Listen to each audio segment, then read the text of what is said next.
Good morning and welcome to FaithNet 2013. It gives me great pleasure to welcome each and every one of you, our special guests, along the side of the Black Ministers Association of York County. All of you are our special guests. Thank you so much for being here on this beautiful Tuesday morning in the city of York. Does anybody know what we do here on Tuesdays in York? 10-minute cleanup. Okay, there's some folks that heard it. All right, Take 10. We take 10 minutes to clean up in front of our stoops at our houses. So thank you for doing that already. We have an inspiring and very uplifting morning designed to motivate your spirits to truly invoke community change. A very special thank you to Dacio Office Solutions for your generosity in making today's event possible. Lastly, again, thank you again to everyone that served on the steering committee that has worked in conjunction with my administration to bring forth this vision of our FaithNet 2013. Would those who served on the steering committee please stand so we can recognize you and your hard work? This didn't happen overnight, folks, so. Awesome.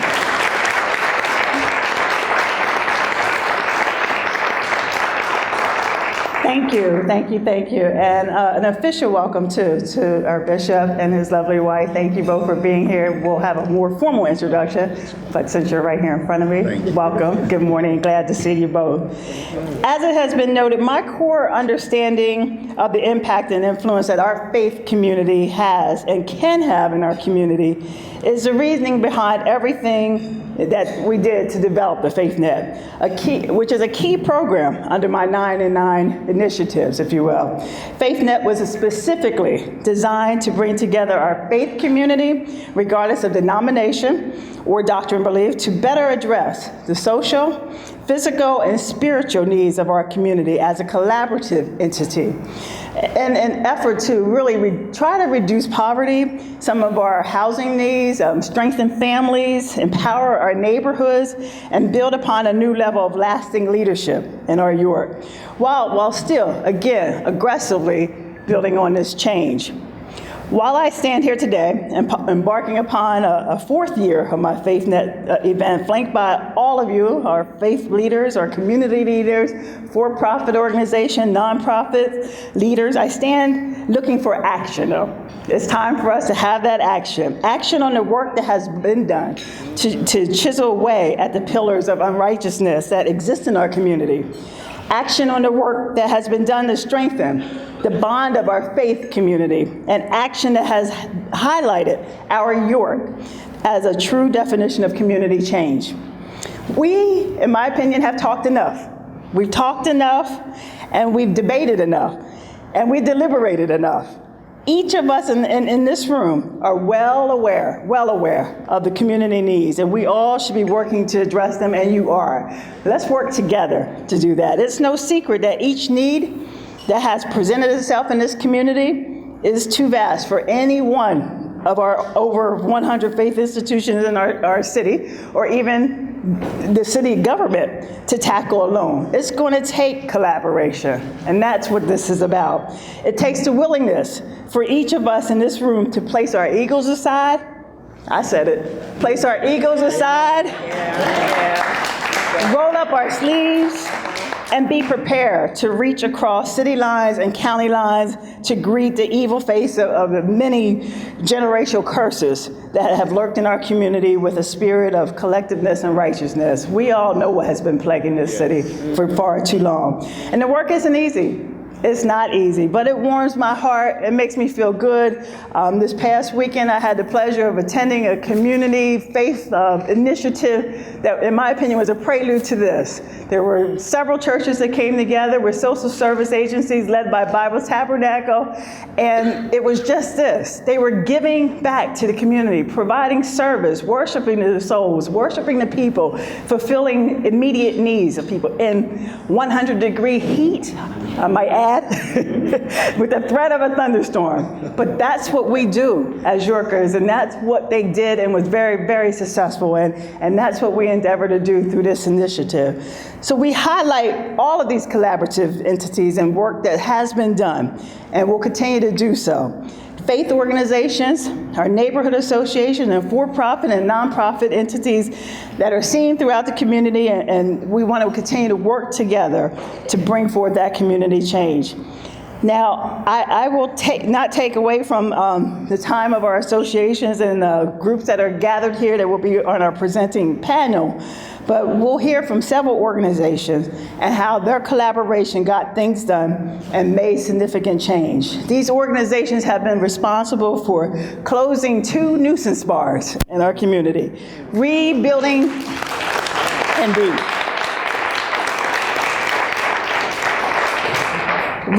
neighborhoods, removing blight, and greening our cityscapes in an effort to be a model of a community of transformation.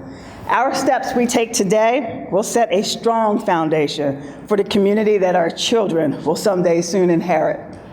Bound together by the common good for our York citizens and the faith that is centric to all of our lives. And it's no secret that the actions of FaithNet have produced real results as well, too. Last year, in partnership with the Black Ministers Association of York County and the leadership of Pastor Tony Cease, we successfully held what we called our Sunday Supper. It was in honor of Martin Luther King Day, and this event brought together over 250 community members to meet over dinner, to talk, to review a very moving documentary that led to an open forum of a discussion about the state of our youth in this community. It was powerful, and things are happening even from that event.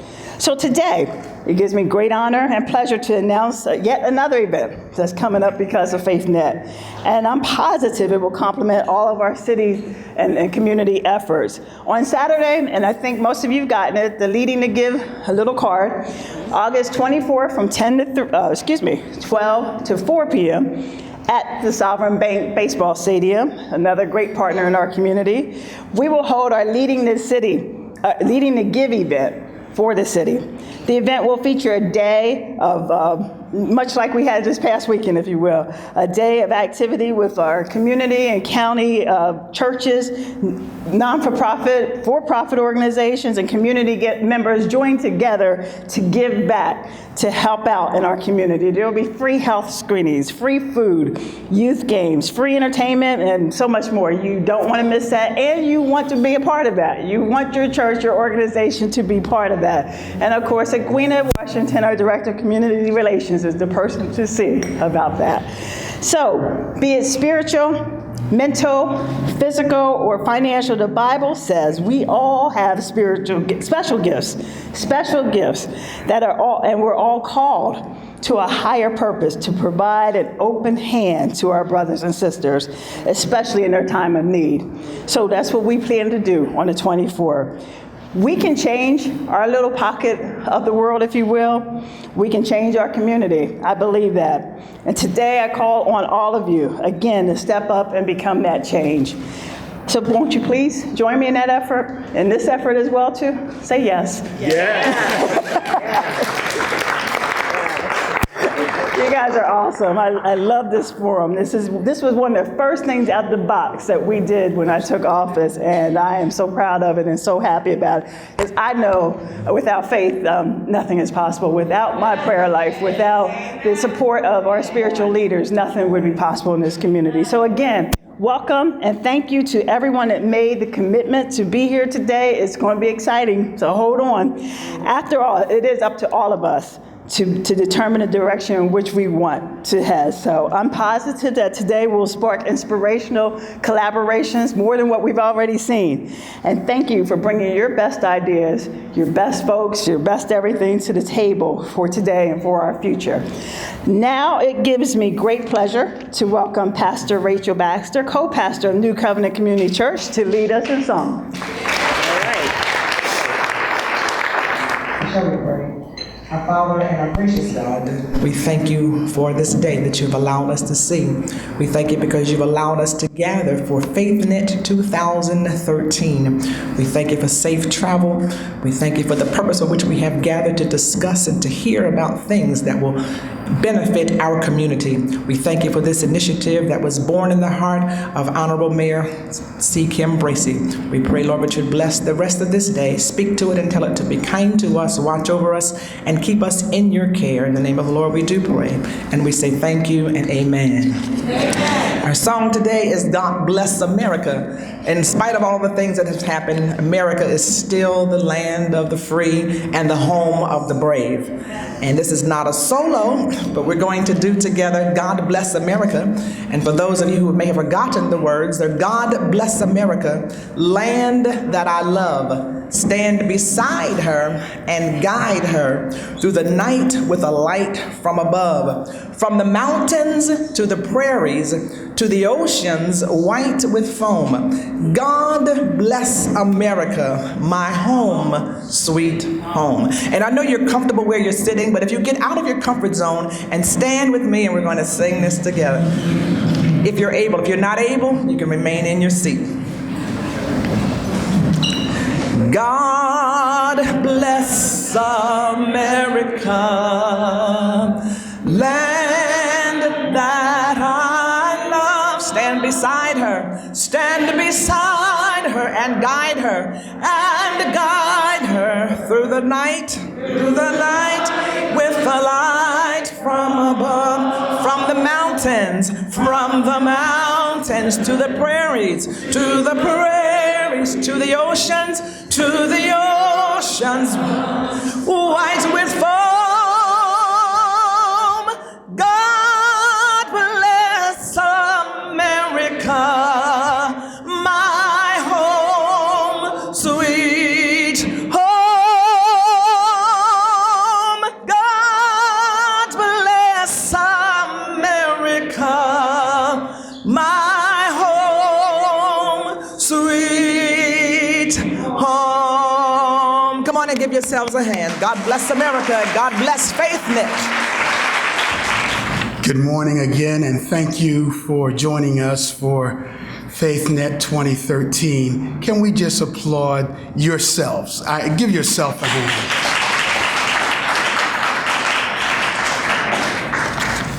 We thank the Honorable Mayor C.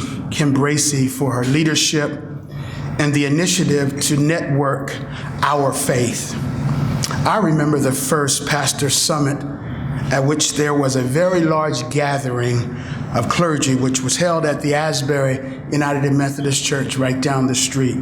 Close to 100 people joined that day, and we talked about things that could happen in our community. That was facilitated by our Reverend Guy Dunham at that day. It was a wonderful experience as a young pastor to experience what was thought to be impossible actually happening. That was a coming together, crossing denominational lines, and this was all done at the leadership of our Honorable Mayor. Since that event, we've gathered year after year to further promote the single word that I call FaithNet, and that's called FaithNet. And there is a word that has been in my heart since the beginning of the planning of this year's event, and the word was purpose. Purposely uniting, realizing the possibilities, overcoming the surroundings that affect change. And today I challenge all of us who are gathered here today to figure out how we can unite and realize the possibilities, overcome the surroundings that ultimately affect change within our city. So on this 2013 gathering in this historic facility, we want to highlight some of the accomplishments of FaithNet since our first gathering, and further discuss the possibilities that can happen as a result of collaboration. And prayerfully leave here, as Mayor said, motivated to connect with one another and make change in our community. Thank you again for coming, and to the committee, we thank you again. And at this point, we want to introduce Pastor Guy Dunham, which will lead us further from this point. Thank you so much.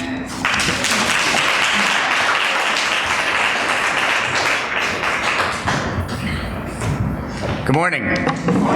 It is exciting to be here. How many of you were here at the event, the first event, 2010, that Tony referred to?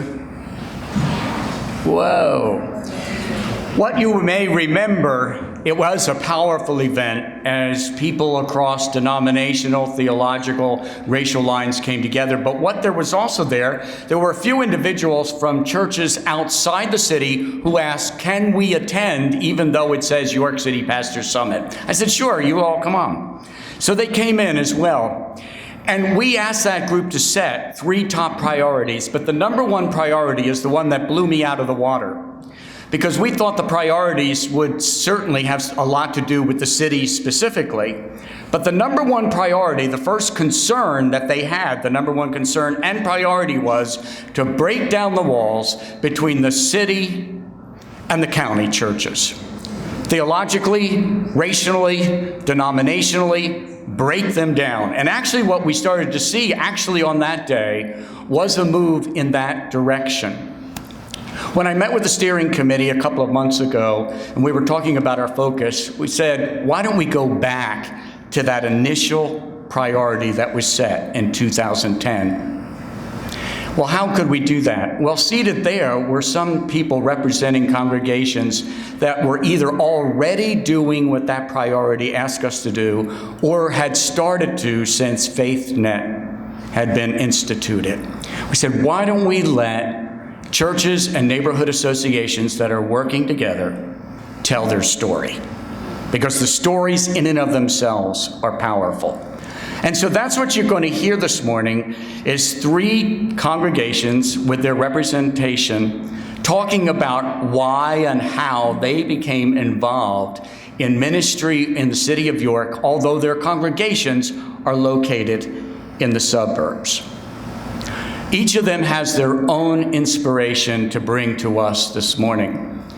But it will be more than that, because the one thing that we said as a steering committee is, we don't want just a feel-good event where we all go home and nothing happens. We want to make sure that today is the beginning of even bigger and greater things occurring with more churches in the city and in the county working together to transform neighborhoods. And so this panel is committed to helping you learn how to do that, and not only that, but also to mentor anyone here this morning or beyond who wants to know how they did it, not so that they can follow a formula, but at least have someone who's been through the ups and downs to guide other congregations in doing the same. So I don't know about you, but I think that's exciting, and we're looking forward to it.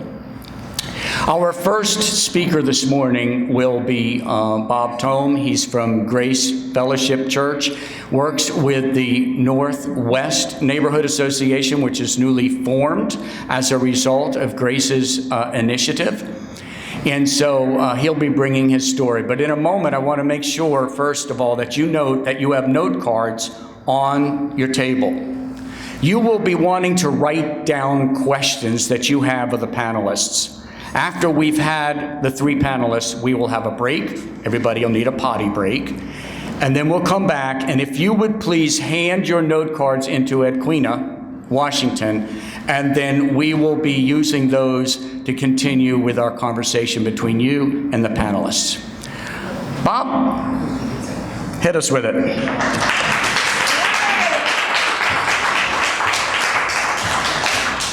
Well, thank you for allowing Grace Fellowship and the Northwest Neighborhood to be a part of this event today. I'm probably the novice among many experienced people because Grace Fellowship has only been at this less than 2 years.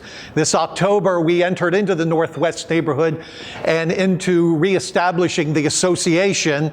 And so we're excited. Our 2-year anniversary is coming up this October. But we've been able to do a lot of things. God has given us great opportunity, and we've built new friendships in the community, and it's exciting to see what is going to happen. I grew up in York. I lived on Walnut Street. I was always encouraged by teachers at York High as I was looking toward the ministry. Keep going toward your goal, keep going toward your goal, and always thought about the opportunity of coming back and being a part of where I grew up. And in the last several years, God has allowed that to happen through Grace Fellowship and the opportunities that we have. We call ourselves Grace to York Awakening Hope. because our desire is to offer hope to those that we meet and to encourage them as we walk a journey together.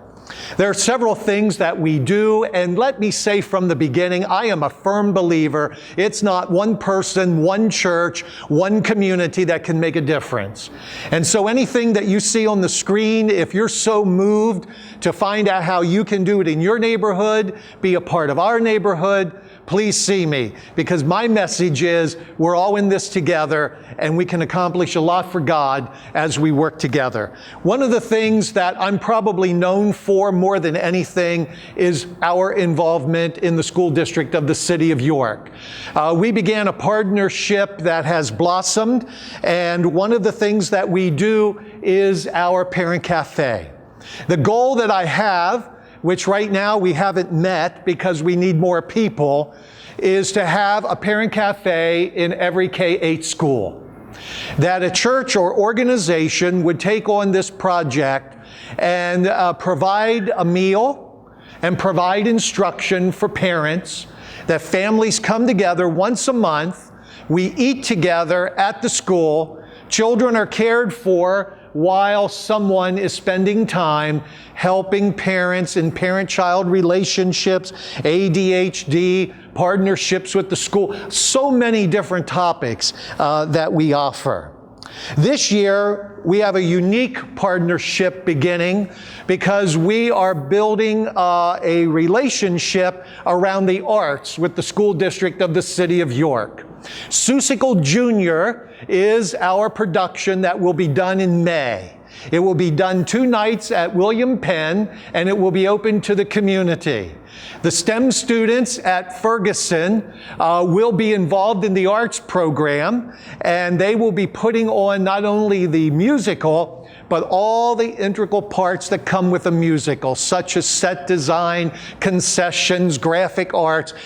And the goal is to have people in the community, adults in the community, become mentors to these students and help these students. So if you know someone who has talent in these particular areas of graphic design, acting, drama, choreography, set design, costume design, these are the people that we're looking for to come alongside the students. Someone says, why the school district of the City of York? For me, being involved intensely at Ferguson, I realized that in order to build relationships with the people who live in the Northwest section, I need to know the people who live in the Northwest section. And so I have the opportunity through Ferguson to get to know the kids, the children who attend there. And just like during these summer days, the opportunity is to see them on the street. Hey, Pastor Bob. Hi, Pastor Bob. And getting to know them, because when I have a relationship with them, it opens the door a lot easier with mom and dad. And so the opportunity as I walk the streets in the summer, door to door, handing out literature to different events, the opportunity is to see these children and the things that we can build through the community. Community gardens is another thing that we have. We have one off of South George Street, right across from the parking lot of St. Mary's Catholic Church.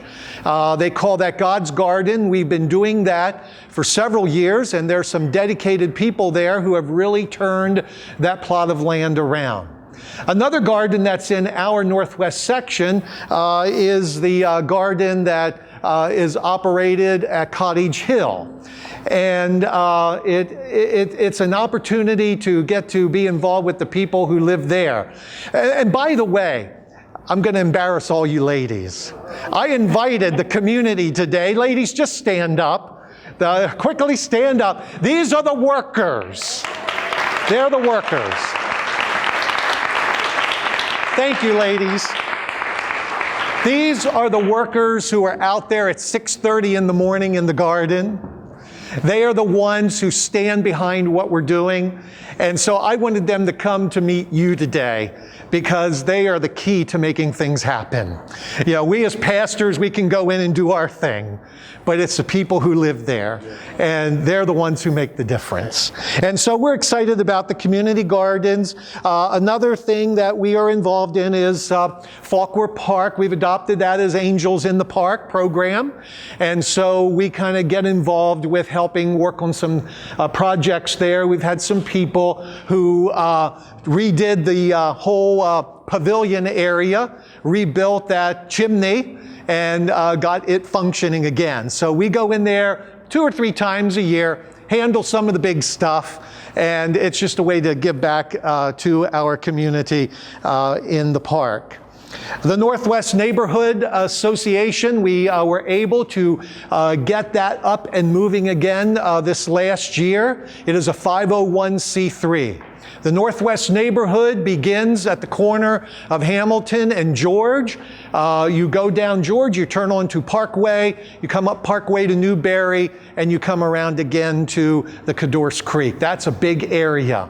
Our goal is to really break that area down in the smaller neighborhood associations under the umbrella of Northwest, and have board members represented from the smaller associations so that through us we're able to receive grants to help the different neighborhood areas. We realize that's a big area, and you really can't do it justice when you're trying to take something on that large. There's just no way to do it effectively.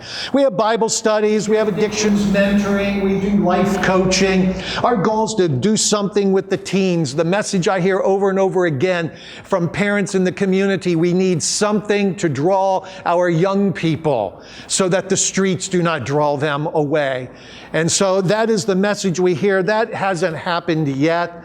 Like I said, we've just been at this for 18 months, but that's a cry that I hear. We have coffee and conversation time and social and sandwich time. We're now up on a Tuesday evening, a first and third Tuesday, another way to meet people in the community. We get together, we have a meal at the community center the Y lets us use on Jefferson Avenue. We're up to 40 to 60 people. And when they come, we sit down and talk to them. We ask for prayer requests. We want to get to know them. I believe that getting into the home and getting to know people is where lives begin to change. And so our goal is to really get to know people now as we move forward. We've kind of laid the foundation in wonderful relationships. The city, the school district, they have been wonderful to us. And we have built some great, wonderful relationships. But now we need to take the next step, and that's touching the lives of the people who live in those houses.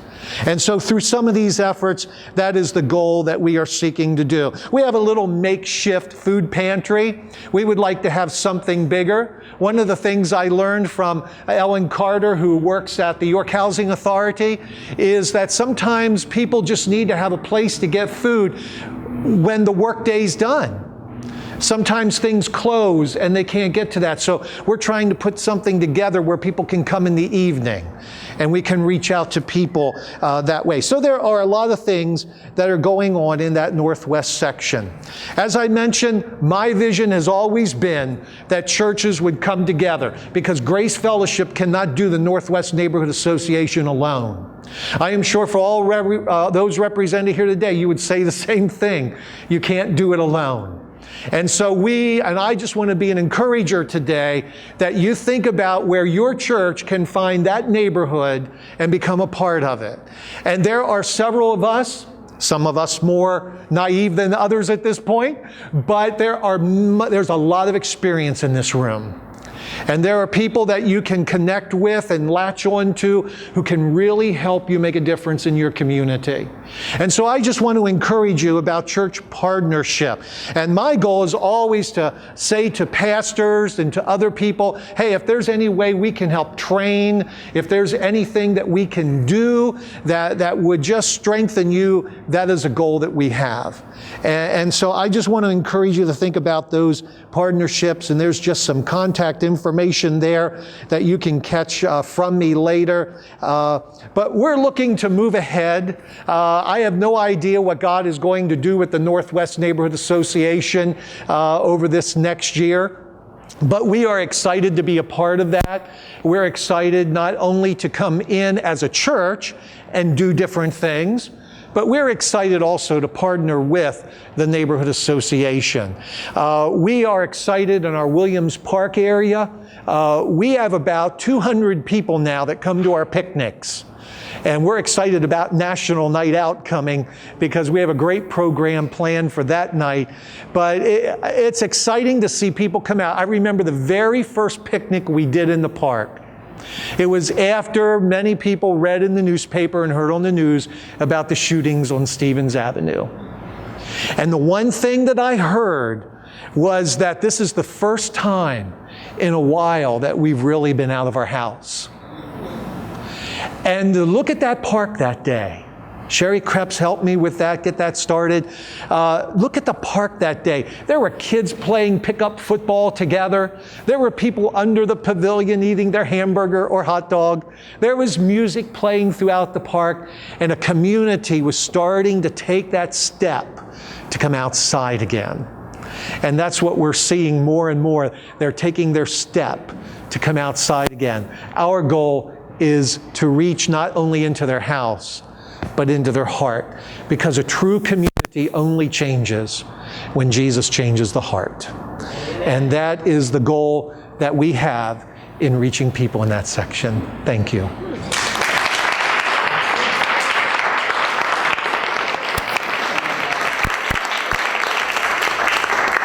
They're very good because I'm sitting right under their nose with a timer. But he actually was under time, so how do you like that? I have to say, it was wonderful. I met with these folks a couple of days ago, last week, about the panel, and it was so exciting because they didn't all know each other. But as they began to talk about what they were doing, but I'll tell you where the real heart is that when we talk about there not being any one church, they mean it. They really mean it. They don't want to do just something for Grace or for Still Meadow or for Living Word or any other congregation. They believe this is for the kingdom of God, and therefore they are really working hard to break down those barriers. So now it is time for Delane Torper, a good friend of mine. I was on Salem Square board with Delane for a couple of years and have come to really appreciate her heart and her love for Salem Square and the work that her church, Living Word, has been doing there over the years. So Delane, you can do it. All right. Go for it. Thank you, Guy. There we go. Well, as Guy said, I'm Delane Turper, and I've been involved with Living Words for 17 years. And I want to say, before I get into my little talk here, I'm encouraged. You did it. You did a great job. Thank you. I'm here today just from a layperson's point of view and how I got involved in the city ministries. So we'll talk about first a little bit about Living Word Church, and then I'll go into my story. Living Word began their involvement with the city ministry in their beginning, 78 and 79. And they did that in many various ministry outreaches and relationships. And the reason they got involved in the very beginning was because of the understanding of the gospel, the heart of God for the city, the poor, and the larger body of Christ. Pastor Steve said to me that the original vision back there in 79 was to partner with various urban churches, ministries, as we understand the strategic need for ongoing presence and credibility within the community. So how did we begin? We began, just like Pastor Bob said, with relationships. And why did we begin? What guided us? Again, that goes back to Pastor Steve. When he was in seminary, he was deeply inspired by Dr. E.V. Hill. And Pastor Steve has shared that inspiration, and now the Church of Living Word Church has that in their hearts. And we all have that heart for the city ministries. You might ask, why didn't you just come into the city on your own, do this on your own? Why did you partner? Well, we are a suburban church, and just coming in here, we would have no credibility. We really needed to make the relationships in the community. I've listed some of the partners that we've had over the years, and over the years we've had these ministry relationships at various levels and degrees with the churches: Bible Tabernacle, Christian and Missionary Alliance, Yorktown Chapel, Mount Moriah, Open Door Ministries, Maranatha Church, which is now New Coventry Covenant Community Church, Temple of Grace, YMCA, Salem Square Community Association, and more recently, Lincoln Charter School. Because I had a space in here, I put down, and because my experience is going to be about Salem Square Community Association, I listed our mission statement for the Salem Square Community Association, which is it's Christ-centered, motivated by the kingdom of God to transfer our neighborhoods by encouraging and enabling the community to realize its full potential as a safe, healthy place to live, work, worship, and play. Yes, we had a lot of challenges. We still have a lot of challenges, and yes, we've learned a lot along the way. And I've listed 5 challenges here, but this could go on forever, but seeking to work through different value systems, as well as different cultural norms and expectations, that certainly is a challenge. Attempting to establish credibility, as we talked about before, where we really need to have those relationships. We need trust, so we need that credibility. Overcoming failure, overcoming failure, overcoming failure, and I could keep on going with that because we hit it every day, and we just have to keep going. Navigating the embedded issues of the past of York, and that too is a challenge. But we've learned a lot. The first thing we learned was that it's hard, and I could repeat that a couple more times. It's hard, it's hard, it's hard. It takes great investment of time, grace, humility, mutual understanding, patience, acceptance of failure, perseverance, creativity, learning to take a second seat, and seeing the long term. This slide, literally, I could have gone on and on and on, but I listed some of the results here of Living Word's involvement in the city ministries. Back when I wasn't involved, when I wasn't part of Living Word, we helped to start Mount Moriah. Now this is where I come in: Salem Square Community Association, Salem Square Neighborhood Association, the Gates Project, and I'm going to talk a little bit about that. Buying and selling, shutting down, well, we helped with shutting down Gus's Bar. Partnering with, all right, everybody likes that. Partnering with the YMCA to renovate 15 homes in our footprint. And the Salem Square footprint is Belvedere, West Market, Hartley, Cottage Avenue, and the middle of that is the 600 block of West Princess Street. That's where, that's where it all starts. Now we have floated out from that, but that's basically our footprint. We also support National Night Out. And you'll see that crime statistic there. That's going to come in now when I start talking about Salem Square Community Association. 8 years ago, when so many people from our church were going on mission trips to India and Ethiopia and Romania, wherever, I really thought, I don't want to do that, but I want a mission. And Pastor Steve came to me and said, how about coming into the city and getting involved with Salem Square Community Association?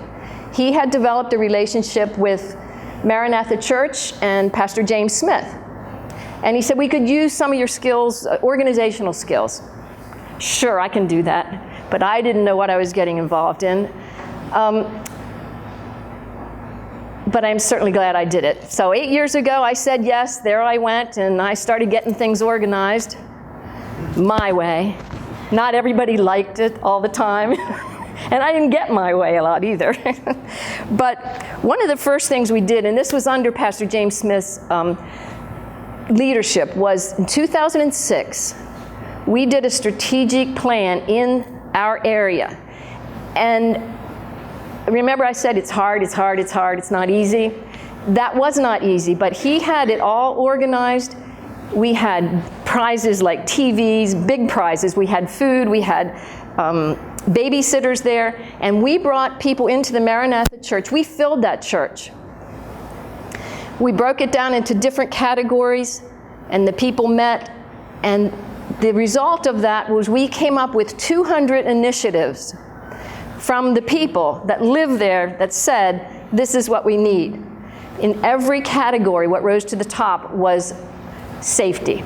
So safety really was the issue. Interestingly enough, right around that same time, Women's Giving Circle, which is an arm of York County Community Foundation, offered a grant to the community associations for city safety. Imagine that. Hey, all we have to do is fill out this application, which none of us knew anything of how to do that. But we did that, we got through that part, and we were granted $8,000. With that $8,000, we put lighting, we did improve the lighting, but the big part of what we did was we installed 26 gates on the breezeways in the area. And for the most part, that's the 600 block of West Princess Street. Well, we found out like a week after they were installed, the first criminal that was trying to run through that breezeway and then jump through the backyard like they do, he ran there and the gate was there and the gate was locked and the police officers were apprehended him. So Chief Cayley, guess what? He was a big fan of this project. He loved it. But you know, he will tell you that, but he will also say in the next breath, a reason he likes the gates and he's very much for the gates is because if you live there without a gate, but if you live there with a gate, it makes you feel safer. And that is definitely important to him, it's important to us. Yeah, the gate's 5 foot tall. He keeps saying that. Probably anybody could get over that. I mean, not when you're running from the police, but there's a way you can get over it. But it makes people feel safer.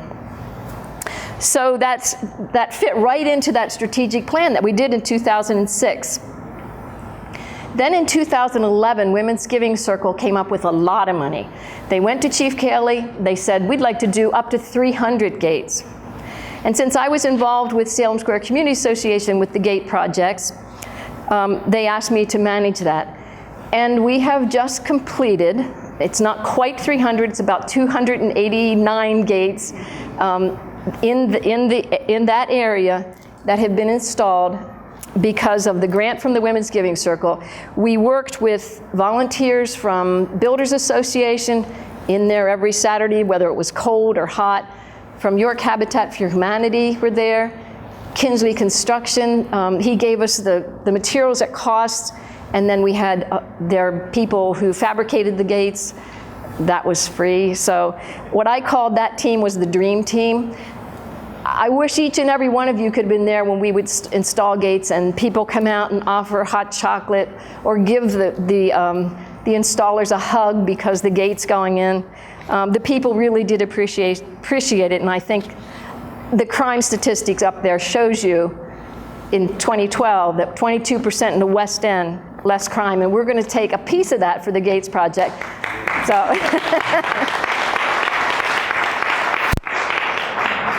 And of course, that couldn't have happened without Salem Square Community Association being involved in Women's Giving Circle, and it just keeps, it's just weaving in and out. We also helped to shut down Gus's Bar. The police really did that, but I remember when Paulette Hawkins came on our board, if she said it once, she said it 50 times.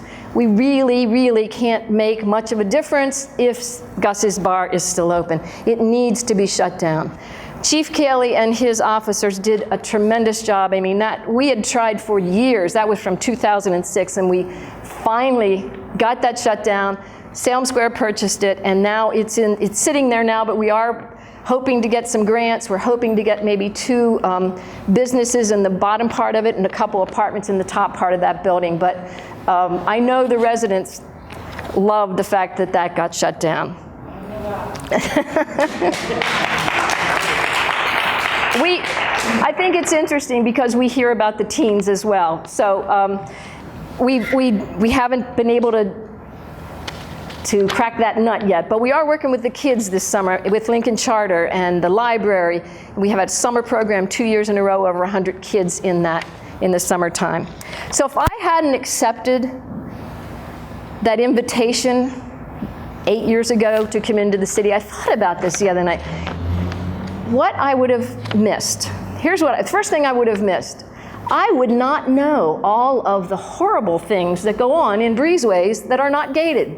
And trust me, you don't want to know right after breakfast what goes on and what people have to deal with. I had no idea. I was from York, Anna, country girl.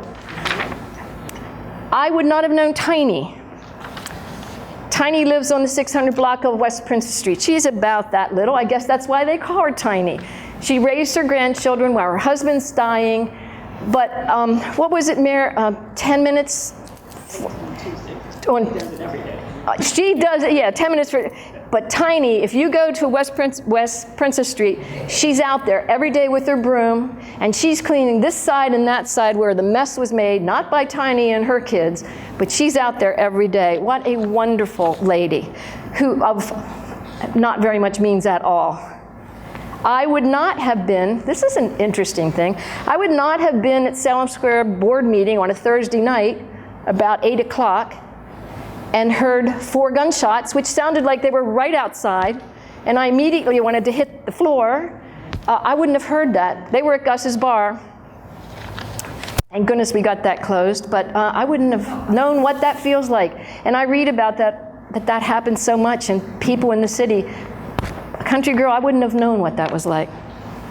I would still be sitting at home thinking, reading things in the paper saying, I could fix that, that's easy. Boy, did I learn.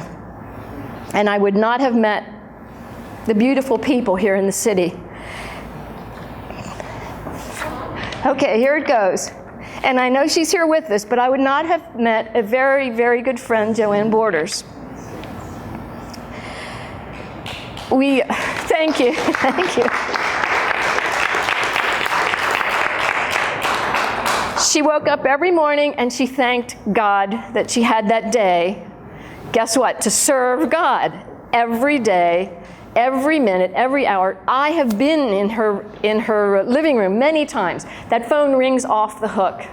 It would ring saying, I'm a friend, can you take my aunt to the hospital or a doctor appointment? I'm a stranger, but somebody told me to call you. I need help with my heating. I don't know, whatever. Joanne's phone rang off the hook.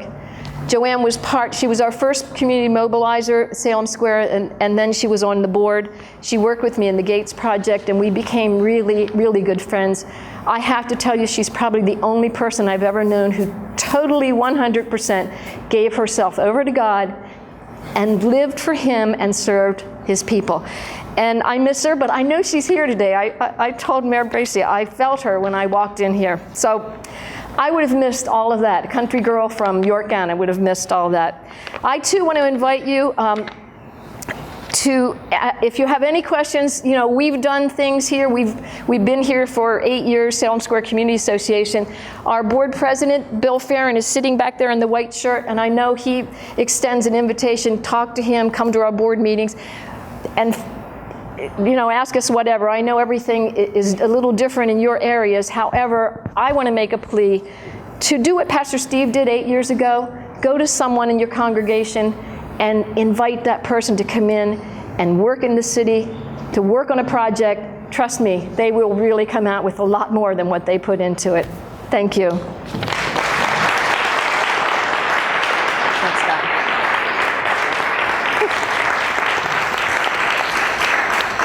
I'll let you in on a little secret. Did you know she was afraid to do that? Right, guys? Or she said, how can I stand up against 2 pastors? No, 3! Don't let it. Thank you so much. Our third one is Abel Hernandez from Still Meadow, Church of the Nazarene. I remember a number of years ago when they were still located on Pine Street. So you now know I've lived in York County for a good while. And I remember Bud Reedy saying when they moved out to their present location, we will always have a presence in the city.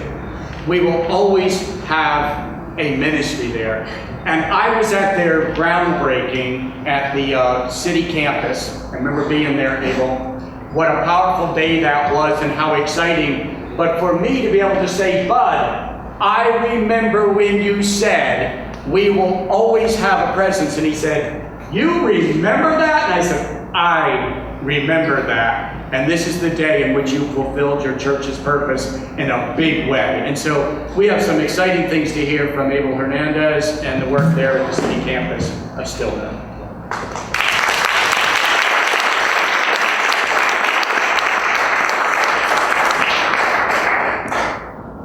Thank you very much, Mayor, and all those in attendance.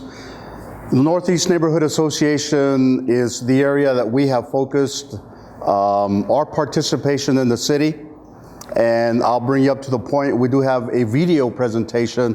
Tell us a little bit of the story at the beginning, then I will finalize with our current or present continuance of what we're doing.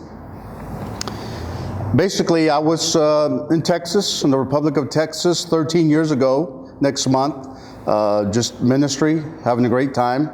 And an invitation came forward from Dr. Bass Reedy and the Stillmeadow Church to come to York because of their desire to return back to the original place where they started. And God said, go. We came, my wife and myself, and for these past 13 years, God has scripted an opportunity for us to be in the city of York. And I entered 13 years ago into their conversation, the Stillmeadow Church of the Nazarene, and if we can get this to work,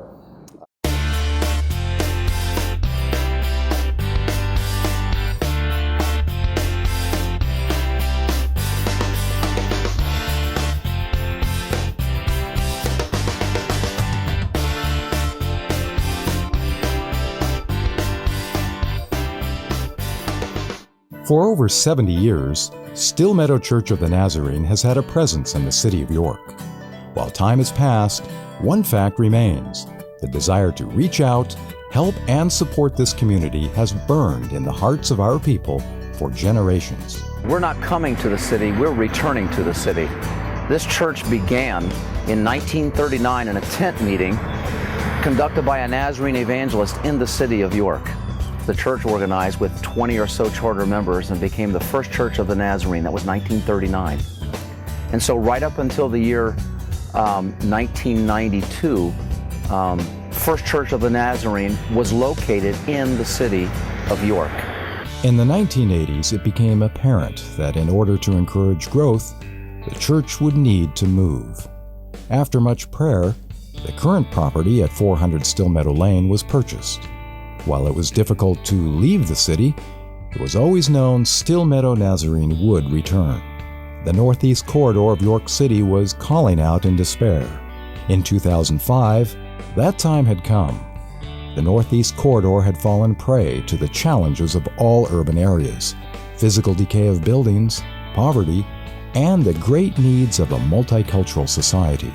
this neighborhood is the poorest neighborhood within the city structure.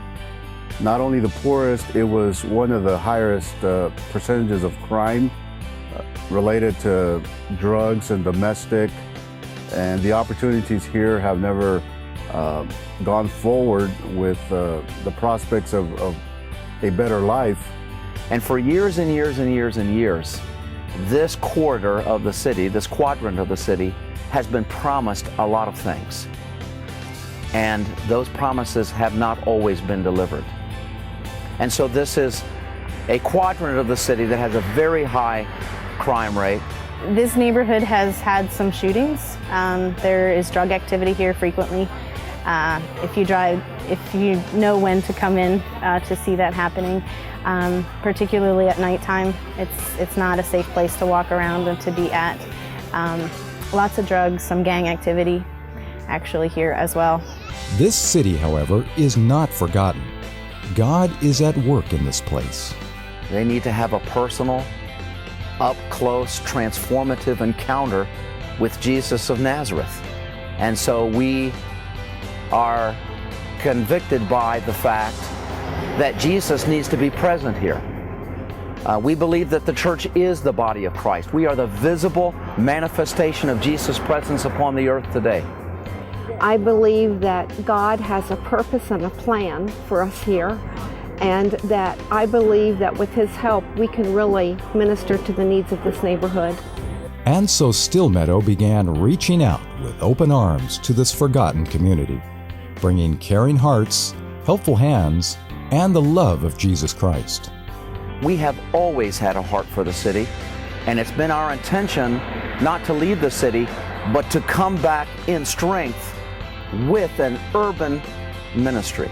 After we were here for a while, the Lord really broke my heart for the city of York, also for the people of the city of York. And I've come to understand their struggles and their concerns and their challenges. And I truly believe that we have the message that will bring them hope. I felt like the Lord was calling me. I was on the board, and I told the board in one of the last board meetings, I said that I think I'm being called to go into the city ministry, and I want to minister in there in any way I can and help out. This ministry is propelled by the belief that Jesus can transform a needy, weary, and defeated person into a hopeful and purpose-filled contributor. We let all kinds of people right here in our church. Again, we let homeless, we let from those that are on the upper echelon, upper scale, to those that are middle class, to those that are low class. We are a church of grace, where we look at everybody as being the same. You know, God ministered to the people that nobody else wanted to talk to. And the people that, the lepers, the people that were sick, the people that were poor, the people that were unhealthy, the people that were wealthy and nobody cared about, the tax collectors and those sorts of things. And I think God asked us to do that. This church is my family because they were here for me when my own family wasn't. As soon as I stepped foot in this church, even though I was pregnant and showing, I was embraced, I was comforted. I just felt like at home. From church services to recovery groups, to block parties to kids clubs, the York City campus reaches out to all people with all kinds of needs. The Stillmeadow campus is right behind them with ministries to support their efforts.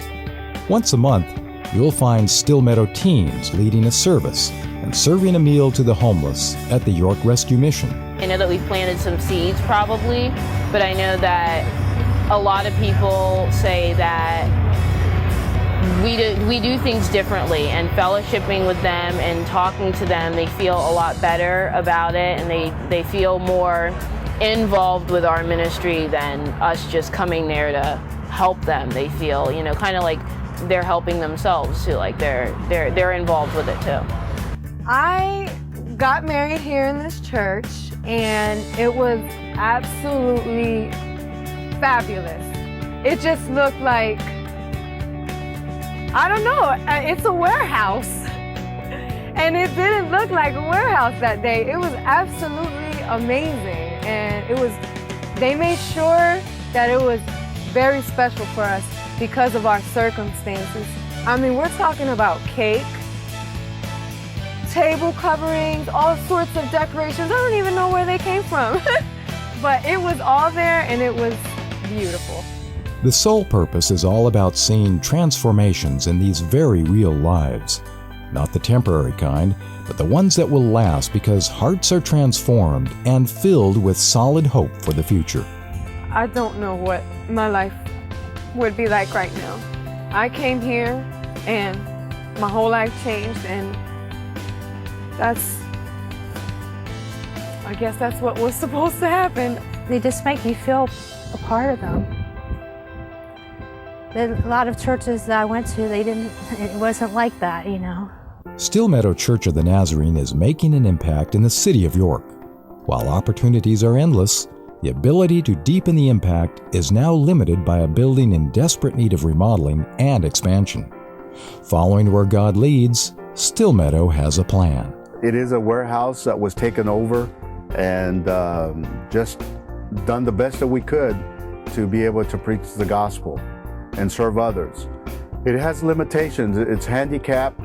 So we have learned over time to view the building not as something as a priority, but to view the building as a resource tool to be able to do ministry work.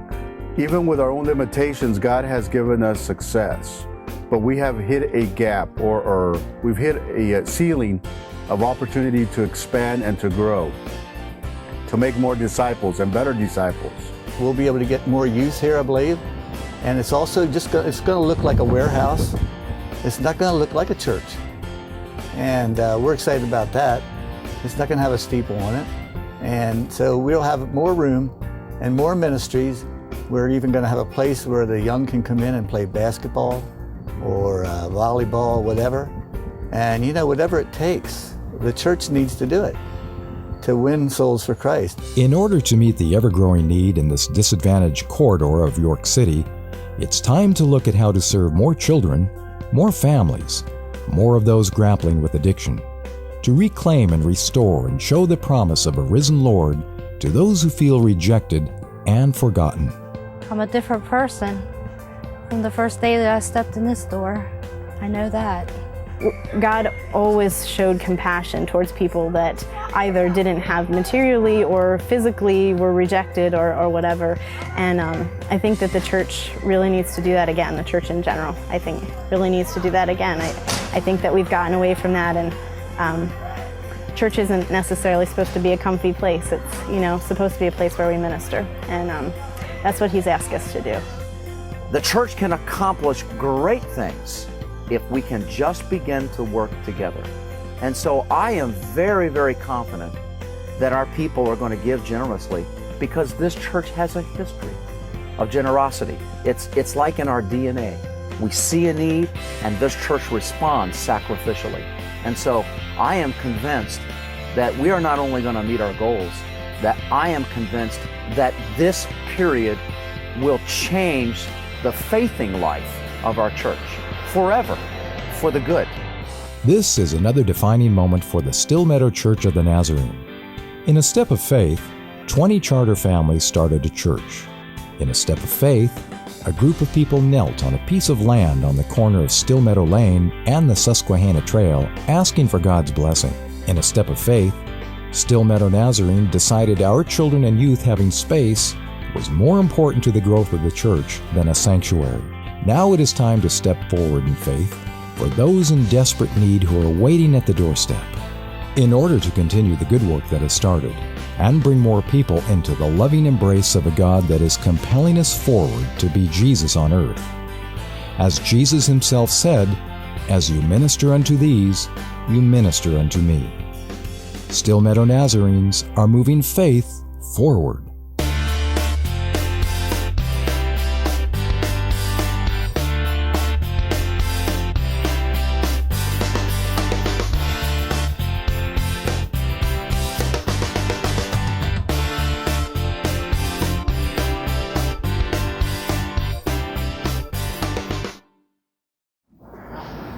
That is the story of Still Meadow and its return to the city, its original starting point back in the 30s.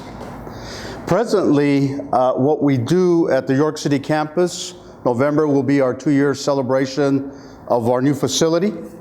And I want to thank the mayor and the city for allowing us to build a property that now is effective in being able to, and the key word for me is partnership, or partner with other entities to fulfill the purpose of the kingdom. And we are partnered, we have partnerships with Central Pennsylvania Food Bank. We have a partnership with a local food bank here, the Northeast Neighborhood Association, with our also community garden. It's called Liberty Garden, that will provide the harvest for the community, for the people and the congregation. We also have been able to work together with the establishment of what was considered, it was established about 12 years ago, the Northeast Congregational Alliance, with the Presbyterian churches, the Methodist churches, Moravian, and those within the Northeast Neighborhood Association. We have come together to work together. And one of our bigger initiatives besides Thanksgiving has been also our community VBS every year, which will continue next month in August. So God brought us to, and basically our ministry, it's a multi-ethnic ministry, but it's a base need ministry. In other words, we reach people through needs, through their needs. So that is how we have connected with the community, with people, and we are just so grateful for what God has allowed us to do. And as we go forward, we want to partner with everyone and anyone we can to make our city a great place. We have incredible people in this city who live in this city that have a lot to give back, but we need to give them the opportunity to do so. And the staff that I have here locally at the York City campus, a lot of them have been released from prison.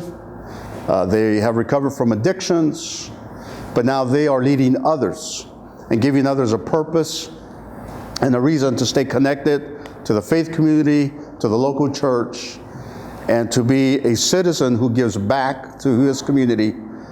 And we are very grateful for what God has given us. This is a Steel Meadow story, and we are just one part of what God has to offer and has for us in the coming days. We also have partnered with Penn State through the nutrition program, which has been very, very good. And so there are other entities that I'm willing to work with because we don't want to be the only resource. There are many that we can come together and be a great benefit for our community. God has been so good. And I just want to make mention, there is a book, and it's in my briefcase, that Michelle Owens wrote, and she's here. In this book, there is one particular part there that I think summons the whole urban ministry. She makes the statement, it's not a lack of faith, but it's the inability to deal with life's issues. And I believe that is the urban ministry. The people in our city, their inability to deal with the challenges that they face, from nutrition to wellness. And because of this, many have gone different directions with the addictions. The poverty has taken them to take property that doesn't belong to them. It's not a lack of faith, but it's us as a church helping them to be able to meet all these challenges and become just a great citizen of our city and give back. Thank you.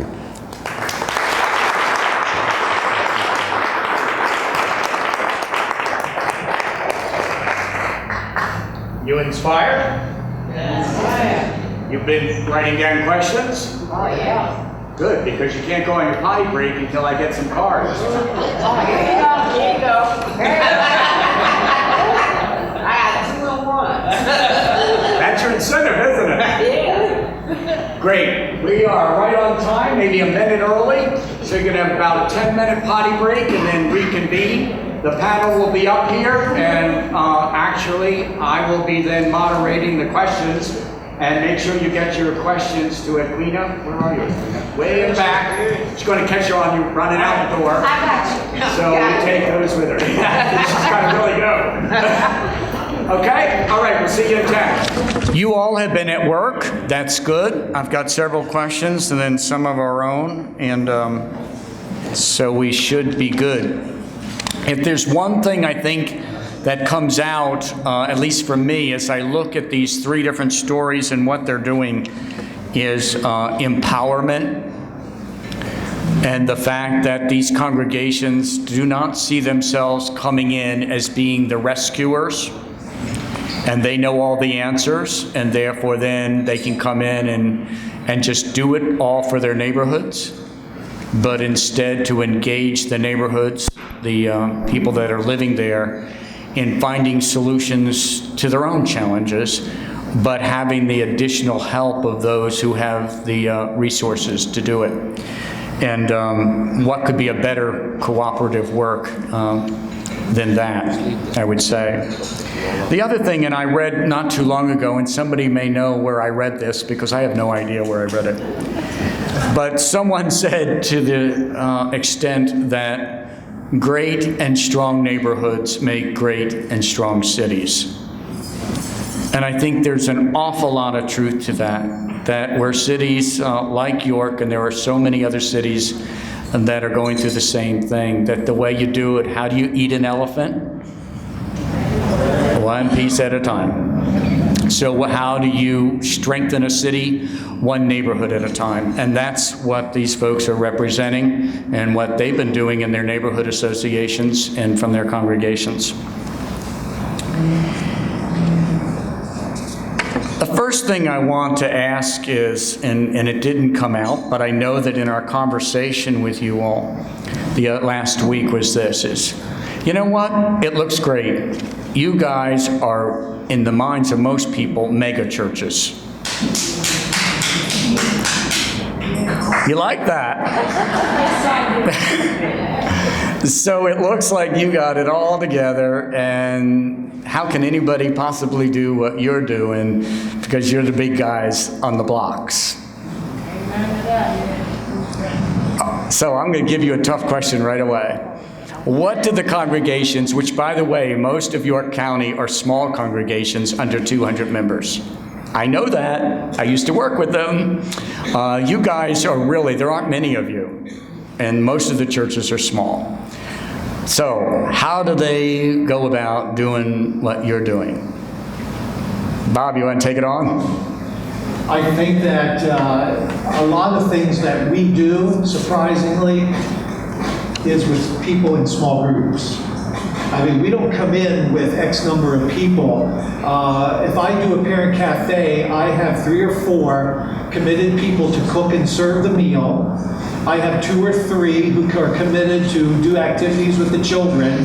And then I have 1 or 2 people with me who work on the instruction time when we break up into small groups.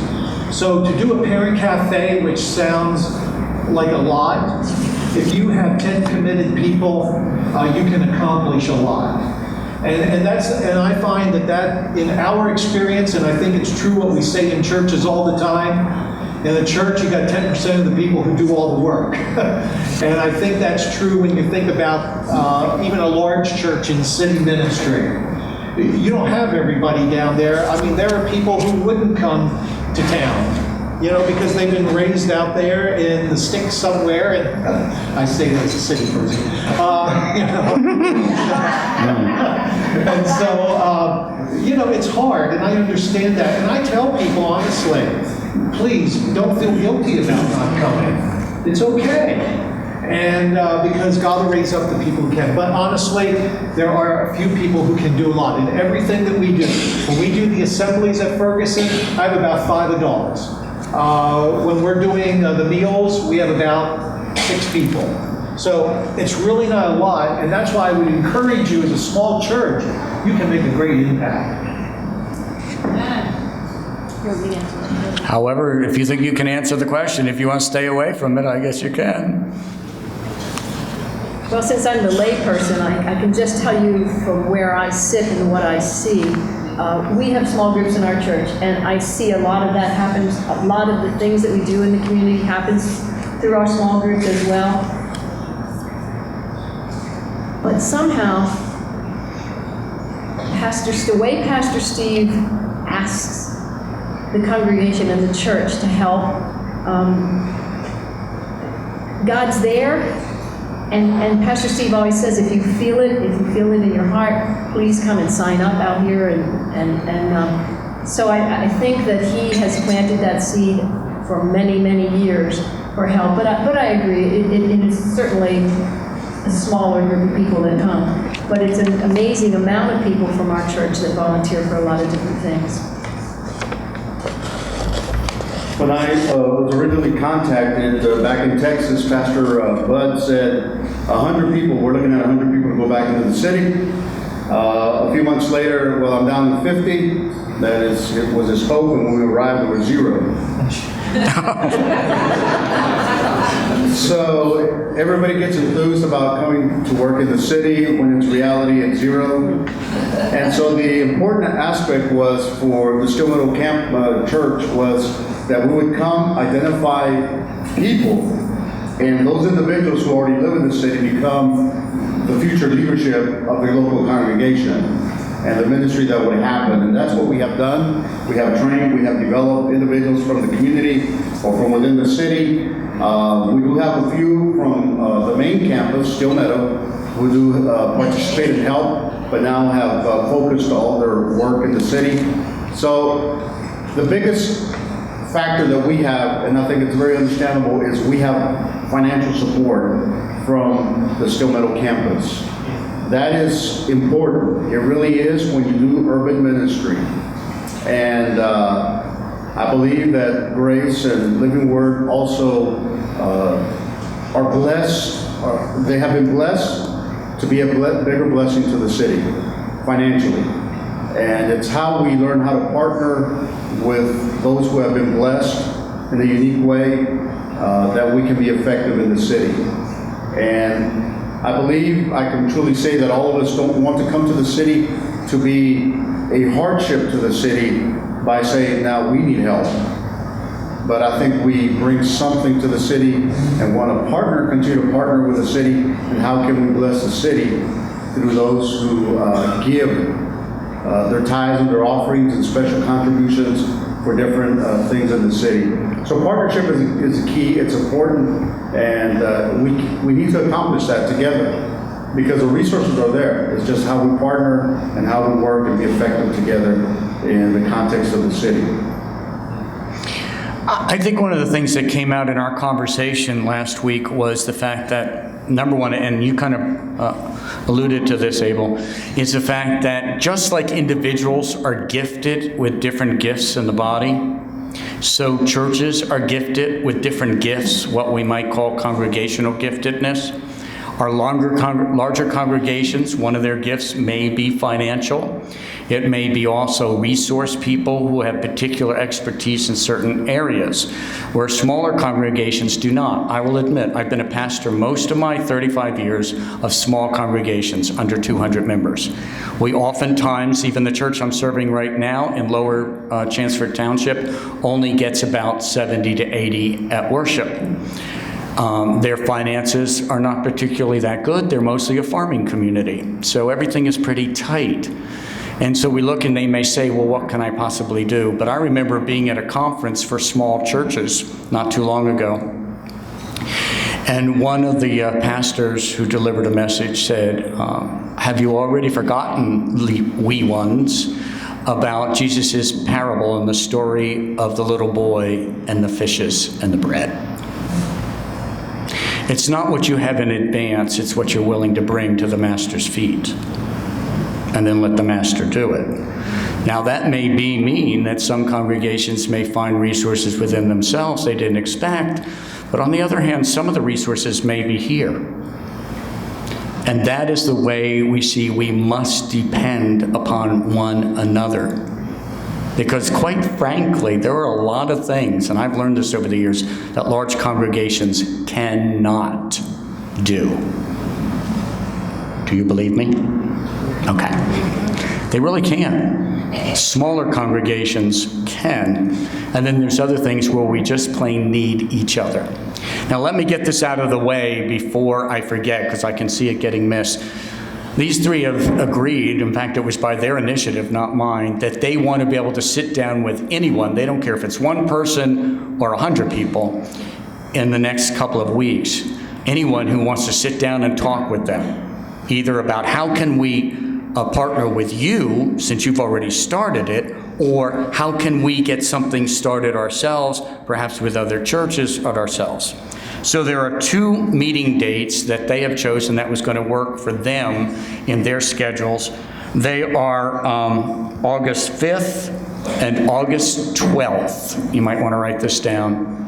At 10 a.m. at the Stillmeadow City Campus at 350 Chestnut Street. I'm correct, Abel? Okay. That's August 5th and August 12th, 10 a.m. at the city campus of Still Meadow. So, yeah, Yes. Broad and Chestnut, right there on the corner. So, it's a location. Okay? If you have any questions, you can always come up to these folks afterwards and ask them. But that's just open. There's no agenda except how can we be of service to you, because that's where their heart is. They have a service heart, and so they want to be able to serve you as well, and that's why they're sitting up here today. Okay? Okay, we got that out of the way. Did have a specific question. We might want to direct this to you later, but I'm going to ask it right now anyway. Are you willing to help another organization do a garden? Southwest needs help in gardening. Are you a gardener, Bob? No. Did you see that blank look on his face like, I'm a city boy, what do you mean am I a gardener? That's why those dear ladies back there stop. Would you be willing to talk to those folks then about that? Okay, all right. So whoever asked that question, Bob will be willing to talk to you about that, possibly put you in contact with people from their congregation. We already answered that question. It's interesting. Somebody asked this, and I remember this when I was with the Council of Churches. What happened to the idea of helping the fathers coming out of jail to reestablish their role in the family? Do any of your congregations do anything like that? Do you have any reentry programs? We don't have reentry, Lord, with a lot of Excuse me? We don't have a reentry, but we do have a lot of individuals who, male and female, come out of York County Prison and are part of the local congregation and now are serving, giving back along with their families. So the faith community can come alongside of them and help them to reinitiate themselves. And employment's a huge factor. I mean, with felonies, it is a huge factor in our city to get employment for them. But through prayer and in a mysterious way, God opens employment for them. I still can't figure that one out, but God does it, and they're now active back in society and providing for themselves and their families. Okay. Okay. And whoever answered that question or asked that question, I'm sure Abel would be willing to speak with you about that if you want to explore that further.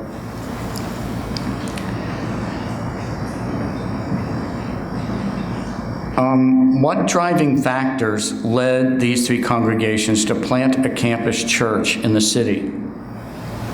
Or I guess in Still Meadow, I'm sure, sorry. While Living Word and Grace Fellowship have concentrated more on initiatives sent out from their main campuses. Okay, that's your separate stories as to how you felt led. What they're basically saying is Still Meadow has a campus, the other two do not. You want to kind of talk about that? What I understand from the story in Still Meadow was they needed to move out because of space, and they found a location out of the city, but it was always the promise that they would come back because there were individuals who could not accompany them out to the new facility or the new place. Still Meadow fulfilled that promise, came back with strength, and more of it was more of a financial strength to be able to support, to go forward.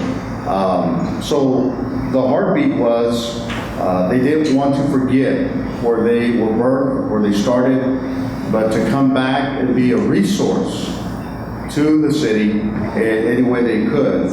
And they have invested. Still Meadow has invested. In November, the new facility will have 2 years. And God has been gracious. And we have a facility, 14,000 square feet, 72 parking spaces on the local property. And it is available to you as a community for usage. Many have asked, well, when is a rental? To be honest with you, Still Meadow has always had this feel not to rent the facility. It has a cost, but we want to partner with you and give you the opportunity to use this facility. It's a great facility, and I would encourage you to take advantage of what God has given and be able to be used for our community. There's been a lot of churches who've used it for conferences, Job Corps uses it, and just a lot of entities. But the whole purpose was to have a resource place available for the people in the city, and we have tried to stay with that same purpose that Steel Meadow has always had, to be generous and to do what we were called to do. If you're not, just, pass it. That may be Steve Almquist, who is often Aruba or some exotic place. Go ahead, Bob. For me, I served on the board of the Greater Washington Christian Education Association years ago. Yep. And one of the board members who served with me talked about how in Southeast DC, he was involved in this public school system. And I thought about that, and I came back, and at that time, Dr. Teresa Diggs was the superintendent of the school district, and Dr. Diggs was my homeroom teacher at York High. So I thought, well, I wonder if I still have an inroad. And I went to talk with her about an idea, and she said, well, we have a new principal at Ferguson. I'm going to connect you with her, and let's see what happens. That was 8 years ago. For 7 years, we just faithfully plugged along at Ferguson until, like I said, almost 2 years ago, God just seemed to explode in front of us, this big area in the northwest section. And I think some days my head is still spinning because of all the stuff that's going on. But that's how it got started. It was someone in Southeast DC that God put in there and shared that vision and just thought, I bet something like that could happen in York. And so here we are. So what this individual is concerned about is the ministry of presence, and that it may, in some cases, it may be more effective if you're actually present with a worshiping community there versus actually just being in service to the people there. Bob, your experience, you only have 2 years. Has your experience been that it's more advantageous, or your congregation ever thought about actually establishing a city campus for Grace?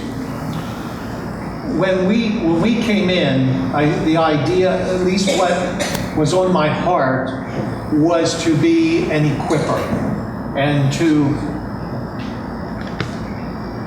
I can talk loud if everybody can. Most pastors can.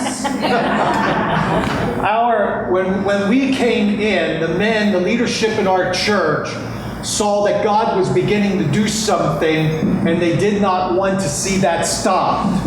And so Grace Fellowship has come in a unique way, in that we've started partnering with the school, other organizations along that line. We did not intentionally come to start another church because, frankly, my own heart opinion, we got a lot of churches.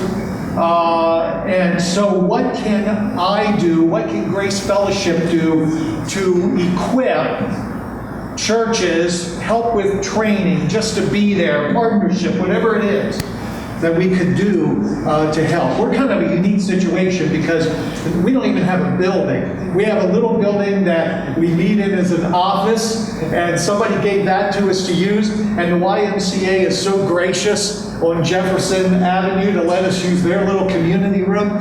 So I just consider myself a wanderer in the neighborhood and just building relationships. Okay. I think what you're hearing is, if I could summarize it, is that really it's a matter of a congregation hearing God's direction for that congregation. And just as individuals have different leadings and there's not specific formulas, so it can be with congregations. And so it's not like there's a right way, a wrong way, but just simply a different way in which to do the ministry. Yes, Abel. Let me just speak about the whole aspect of presence, because I think that is crucial. As Pastor Bud made this statement, many things have been promised in a lot of the neighborhoods, and none have been fulfilled. People come with great intentions and have left over time. And the city, the residents of the city get discouraged all the time when great things come in and then they disappear. And this was an important factor for Steel Meadow, that if we are coming into the city, we need to let residents know that we're here to stay. And people were always anticipating, we were in the old warehouse that you saw in the video for basically 7 years. And they always had doubt that one day we would, or they thought one day we would just pack up and leave. But when we made the statement to purchase the property and we're going to put in a new building, it changed a lot of things with the residents, that we were there to stay. Especially in this economic downturn, Stillmeadow was willing to invest $1.5 million on that property with a new facility. And that sends a greater statement about presence. And I think it's important. I know not everybody has the same capital to be able to do many things, but I think if we come together, it can be accomplished because our residents want to be sure that they have the individual organization or entity or church make their presence be known, that they're here to stay and they're a resource. And it's not an easy task, but it can be accomplished if we work together on that. But presence is very important, that we establish something that we're here to stay and we're not leaving. Okay. Oh, you want to talk? Yeah, I do want to say something as I thought about this. With Salem Square and the relationships that Pastor Steve talked about, we've pretty much always been involved with Maranatha and now New Covenant. So our work is done through them and supporting them. And yes, it's that credibility thing, I think, that Pastor Steve always talked about, that we needed to do it through the people that lived here. So I'm just going to add that, guy. Okay, thank you, Delane. One quick thing I just want to make. One of the questions was regarding youth programs for teenagers. There is a program with Crispus Attucks, Youth Build. So if you want to find out much more about that, you can contact Crispus Attucks. Question. What have you done or do you plan to do to reach out to the LGBT, that is lesbian, gay, or bisexual, transgendered community? The congregations? How do you approach that? Challenging, I'm sure, because you're all obviously more conservative congregations. Let's be transparent. It's not challenging to me. We all need Christ. And I've always made the statement because we've had individuals come to the church, local community there at York City campus. And I've always have said, you have the same moral abstinence as we do. Because it's written in Scripture, we have the same moral call to live a holy life, a godly life. And many of them, because they hear that we all are called to live morally right before God and man, they base their own choices and decisions on that. But they're all more than welcome to be part of the York City campus, but Scripture dictates to us as a faith community, our relationship with Jesus Christ, we all have a moral abstinence. In God's holiness, I am reminded, don't chase your neighbors, your friends, your wife. It talks about moral and sexual conduct. And so it's not hard to understand when we come to that point. We don't have anything specific concerning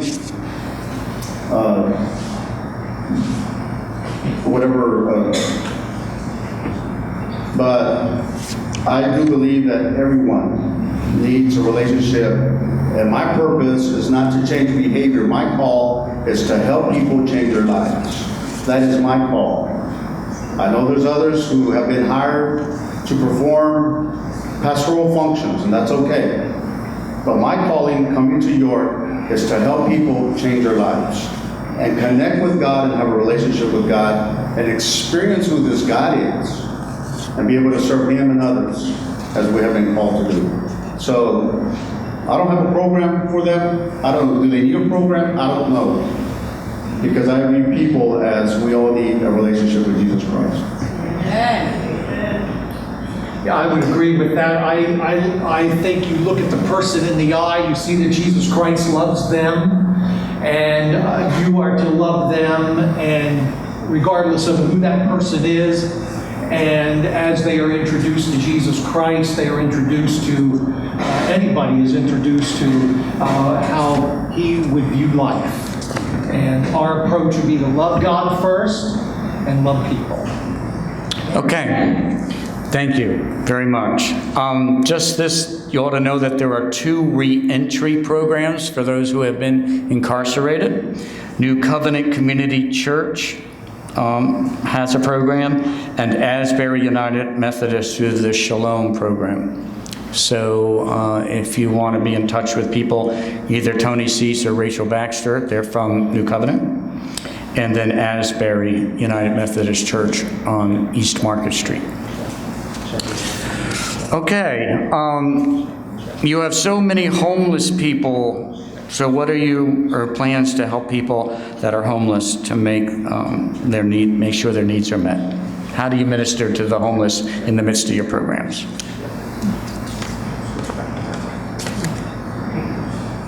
I run with the meals that we serve.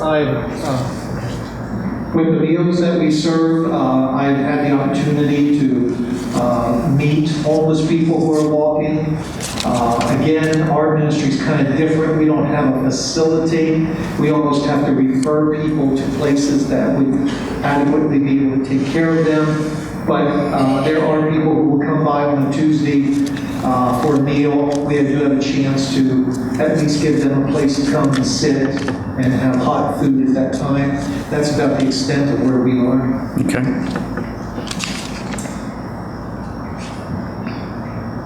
We support our Daily Bread. I know that Pastor Steve always asks us to make the chili and bring it into town. And Guy, I really can't, other than that, we do meals through Maranatha, New Covenant, sorry, at holiday times. And I'm sorry that's as far as I know. This is my Okay, that's all right. We do have a number of homeless individuals who attend the New York City campus on Sunday and whenever the building is available for gatherings. But it's many of you who also assist and help fill their needs, from clothing to food and all those things. But it's interesting, the feedback from the homeless community, it's interesting how they live. We have seen through time, many of them connect with God and make changes on their own because we don't, within the church structure, don't give them the food and the clothing right away because that's available through a lot of yourselves and others who provide those things all through the week. But they do have an interesting culture and lifestyle because they do well, they assimilate to the church for a time, and right before winter hits, they'll go to a Family Dollar somewhere, they'll steal some car air fresheners, so they can take the next following months, which is winter, be taken to York County Prison and have their food and their meals and their bedding for the winter. It's an interesting lifestyle. And we know many of these homeless individuals do this. Once winter's gone, they come out and they do well again because it's the different weather, warm weather and all these. But right before winter, they go back to the same cycle. And our part has to try and been to help them move beyond those things. But it's their choice. They have to make those decisions. But we have to try to offer them alternatives and opportunities within the homeless community. But it's interesting. Because once they get out of also jail, then you go to Philly because they can receive greater funding through tourism and all those other things. It's an interesting lifestyle. And if you're not aware how they operate, how they work, they can really teach you a lot, how to minister to them. But many have changed their lives and transformed their lives with their commitment to God, and some are doing well. So it is a process. Okay, an answer, I believe, to another one's concern with incarceration is that there is the new Hustle Mentoring Program for youth, particularly young men in the city, community of York. It's based out of William Penn Senior High, and it concentrates on males who are receiving special education services, a population that often goes to jail. So that, once again, that's the new Hustle Mentoring Program. Is there someone who's with that program? If that was you yourself, sir. So if somebody wants to talk to you about that, they can come talk to you. What's your name? Brian Williams. William the Second. Oh, Wade. I always tell my congregation I'm almost 62, folks. These don't work the same way. Thank you. This is going to have to be the final question because we're right on our tail, but one of the concerns was how you as congregations work with other congregations that are in the city. How is it a cooperative effort between you as a suburban congregation and congregations that are located in the city as you work together, if you do, to add value to the lives of the city residents? As the newbie in the less than 2 years, I have appreciated the pastors in the city. I've gotten to know Pastor Cease really well, appreciated his wisdom and insight, Pastor Baxter. I've always been encouraged by the pastors that I've met in the different places we've been. And it is really an inspiration to build new relationships and friendships and to be able to learn and to know how to do something that you didn't know how to do before. So I really do appreciate the relationships that I've come to know and see. Pastor Steve, where are you? He's the one that In Aruba. He told me that's where he was going. Helping to start Mount Moriah. I wasn't part of Living Word when we did that, but that's on my notes here. And what I know about is working with Maranatha and Mount and the New Covenant Church and other churches as well. And a lot of that is with we do have a big congregation. So if Pastor Tony calls Pastor Steve and needs someone that can, I don't know, do something with the heating system or whatever, we have a lot more people to pull from. So we certainly can assist that way. And once again, financially we can do that. And we have done that through the years with many different churches. Okay, thanks, Tony. I believe that Still Meadow has always been available in any way you can assist or help. And I know that the Still Meadow is a very generous congregation financially with a lot of entities within our city component.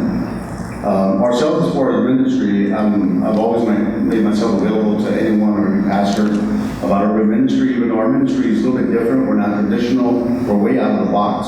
And if you're aware of how we do church, it doesn't fit what probably 99% do. But for me, it's about connecting people with God and being effective and transforming lives. And we have to be very creative. And this comes from my initial orientation coming into the city, talking with people, getting their experiences, and why they didn't assist the local congregations. And out of that information, we were able to create a template that God provided us and gave us to establish what we do today. I believe that because of that, we have been effective. We have empowered the local community or people who attend into leadership, and they carry on the work within the city. And I am very grateful for the opportunity to be able to partner with anybody and with any pastor, any congregation. Just understand that my ideas are out of the box. They're totally wacky. They're crazy, but they always come with prayer. And so far, God has given effectiveness. But we will do anything we can. And I know Pastor Bud is more than willing to do anything. How can we partner? How can we work together? What can we do to be effective in the city of York? Because Still Meadow has made already a commitment. We're staying in York, and we want to have presence in York. And so, whatever we can do, whatever resource, just let Pastor Bud know.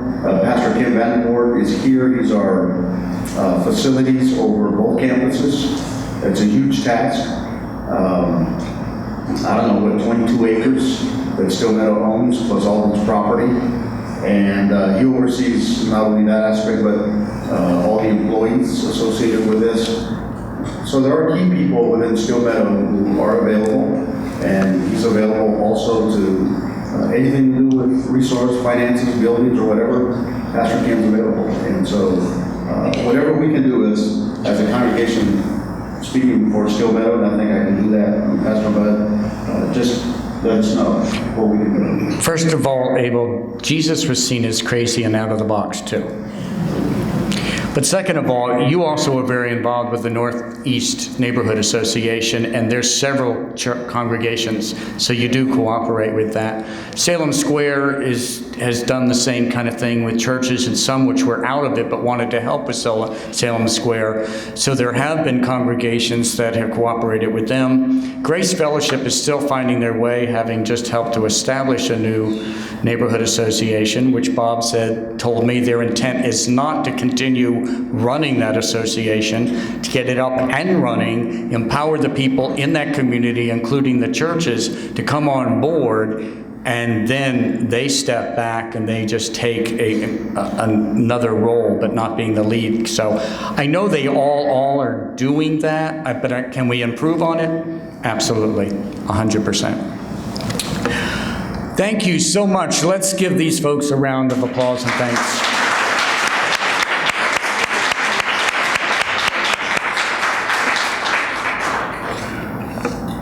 I believe I'm done. And it says lunch is served. Isn't that nice? We will be served lunch, and then during that time there will be an overlap with lunch and our keynote speaker, Bishop Baxter. So is there anything I need to know, Edwina, as far as the lunch serving goes? We just stay seated? Stay seated. It is coming. Amen? How about if I say a word of grace? Gracious God, we thank you for the food that is coming our way. We thank you for the opportunity to be together as a people, one people, regardless of our background, regardless of our race, regardless of our denomination, theological perspective. We thank you, Lord. Now we thank you for the food and the hands that have prepared it. May it be blessed to our use as we continue to serve you. And God's people said in one accord, amen. Eat well. It is an honor and a privilege to introduce this great man that's going to speak to us this afternoon. Now, there are several versions of his resume. We have the program version, which you see in your program, and then they gave me a longer version, and then I have a family version. And I'm going to give you bits of each part. The Right Reverend Nathan D. Baxter is the Bishop of the Episcopal Diocese of Central Pennsylvania and former Dean of the Washington National Cathedral. The Right Reverend Nathan Dwight Baxter, AHC, is the 10th Bishop of the Episcopal Diocese of Central Pennsylvania and the 1010th in succession in the Episcopal Church. He was elected as Bishop Coadjutor on July 22nd, 2006, and consecrated on October 22nd, 2006. Bishop Baxter's good friend, Archbishop Desmond Tutu, gave the sermon. Bishop Baxter is married to the beautiful Mary Ellen Baxter Walker.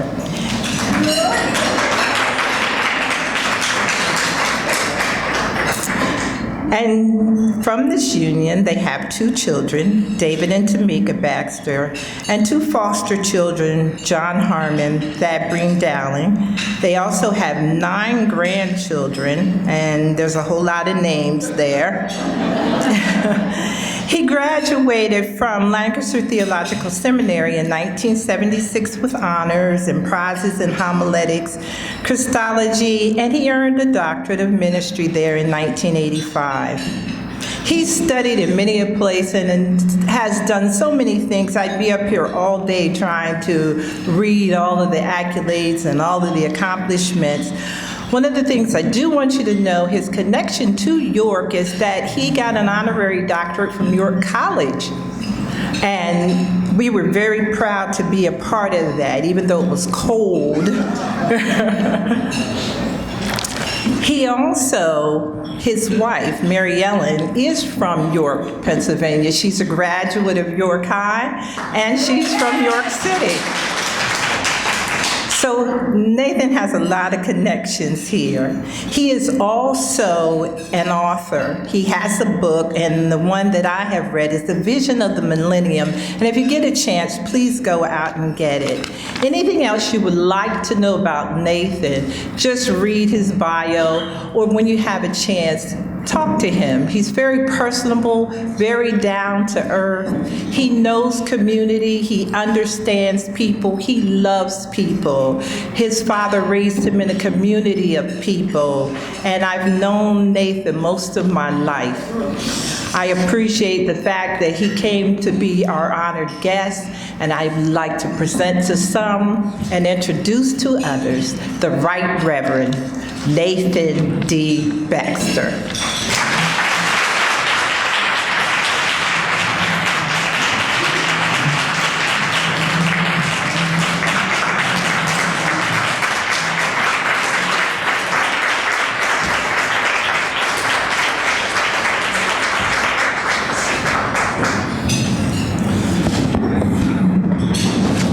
Well, good afternoon. It is my good pleasure to watch you doze after this wonderful meeting and lunch, but also thank you very much for allowing me to be a part of what is already a very, very rich day, just lifting up the extraordinary ministries that are going on and partnerships, churches and organizations, and different ways of going about it. One way for one and one for another, but God needs it all. He needs all of the various ways, as the moderator has mentioned. I am so glad also to see the wonderful ecumenical mix that is here, including Lutherans and Roman Catholics and those from my diocese, Canon Lovelace, and their wonderful commitment and involvement in the city, and also St. Andrew's Church that is in the city with a number of programs, including their commitment to Davis. I guess it's not junior high. When I played football in Harrisburg against the York schools, we used to play against Davis. But as has been said, it is a very great privilege to see the rich diversity that is here. Mayor Kim Bracey, what an extraordinary model of leadership you are. And I must say to you all, it is not only about this city, but it is also the way in which the larger political community sees your mayor as one of the promising leaders for creating ways in which cities can really reach out and address its issues. And whether you're talking about at the state level or beyond, they have their eye on York and Mayor Bracey. And so I just think you've got a wonderful gift there.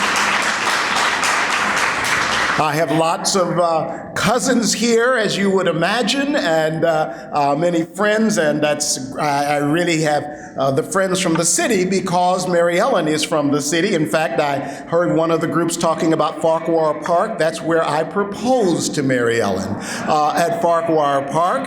And also, we have just celebrated our 44th wedding anniversary, and Mary Ellen said to me, we were talking about it, and she said, well, I'm with you till the end. And it felt pretty good until later she said, and by the way, a friend of mine just told me a story about a man who had a long marriage, and he was on his deathbed. And as he called his wife to him as he was dying, and he said, honey, I just need to share some things with you. I want to die with a clear conscience. And I just want you to know that I haven't always been faithful to you. And I just want you to know that when I said that we needed to mortgage the house because of a business deal. It really is, I've had a gambling problem for a while, and that's why we've ended up in this small apartment. And also I wanted to mention that, I was always going out to California for these conferences. Well, the truth is I had a relationship out there, and I've got another person there and some children, and this is hard to say, but I just needed to let you know this. But I just needed to share this with you so that I could clear my conscience. And she comforted him. She said, "It's all right, honey. It's all right. I've known all these things. Now, I don't want you to get excited. Just relax and let the poison work." So,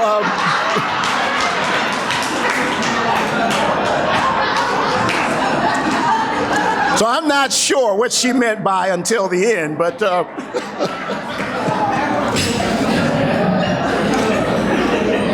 we are all very much aware of urban crises throughout our country. The decline of cities, including the most recent awareness of the challenge of Detroit. We all know about our own cities in the central Pennsylvania area, the challenges in my home city of Harrisburg, and of course Lancaster and York. Churches in the cities are also facing decline, if not challenges, numerically or economically.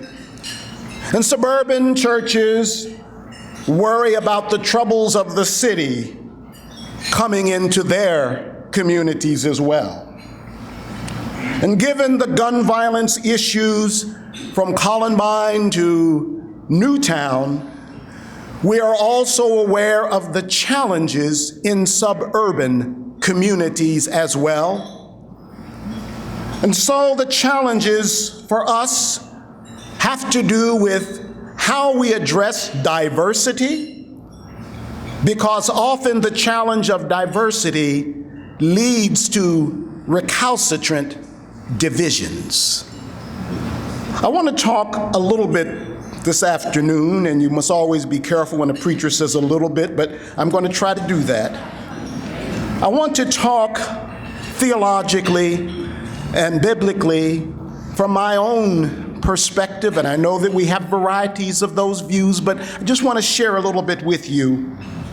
And I want to talk about following peace and holiness from the text in Hebrews, where it says, "Lift your drooping hands and strengthen weak knees, and make straight paths for your feet, so that what is lame may not be put out of joint, but rather be healed.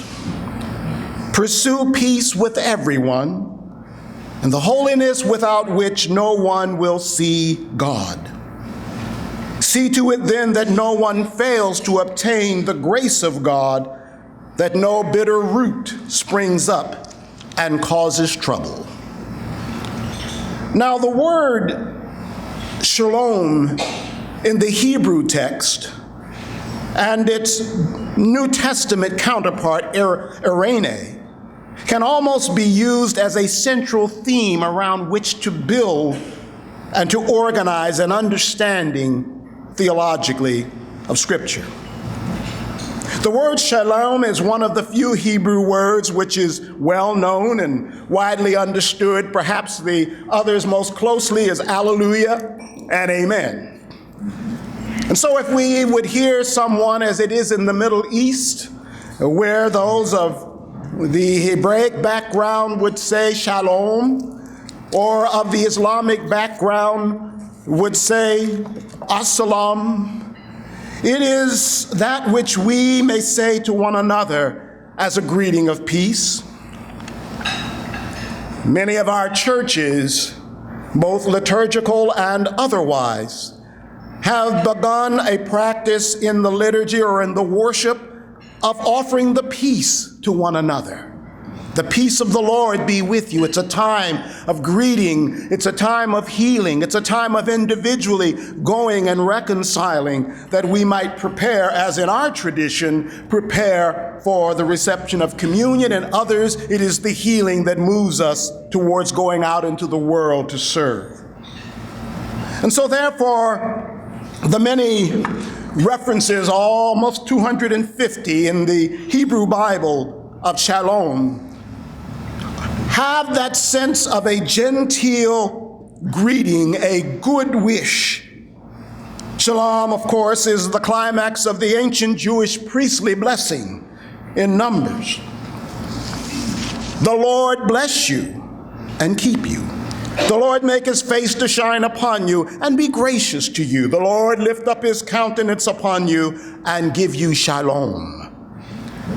It is also the summary of Isaiah's depiction of the coming righteous king, from which we Christians have received one of our most valuable and powerful titles for Jesus. And he is named Wonderful Counselor, Mighty God, Everlasting Father, and Prince of Shalom. A discouraged people,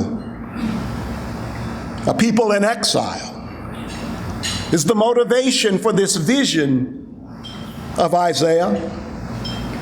And those who were in exile, some were those who were of a class of officials within Babylon, and others were simply political fodder in the tension to make sure that Israel did not rise up again. But the offer of peace that was being spoken was a way of bringing God's people together across class, across socioeconomic realities. And so these brief samplings that we see in the writer of Hebrews picks up, as it is in the Gospel of Matthew, is seeking to revive the identity of a diverse community of Christians. Some of them being those who were Jewish Christians, as was much of the early church, but also those who were Gentiles, often from a pagan background and community, those who did not feel it necessary to go through becoming a Jew in circumcision and becoming a Jew in following the code of Moses.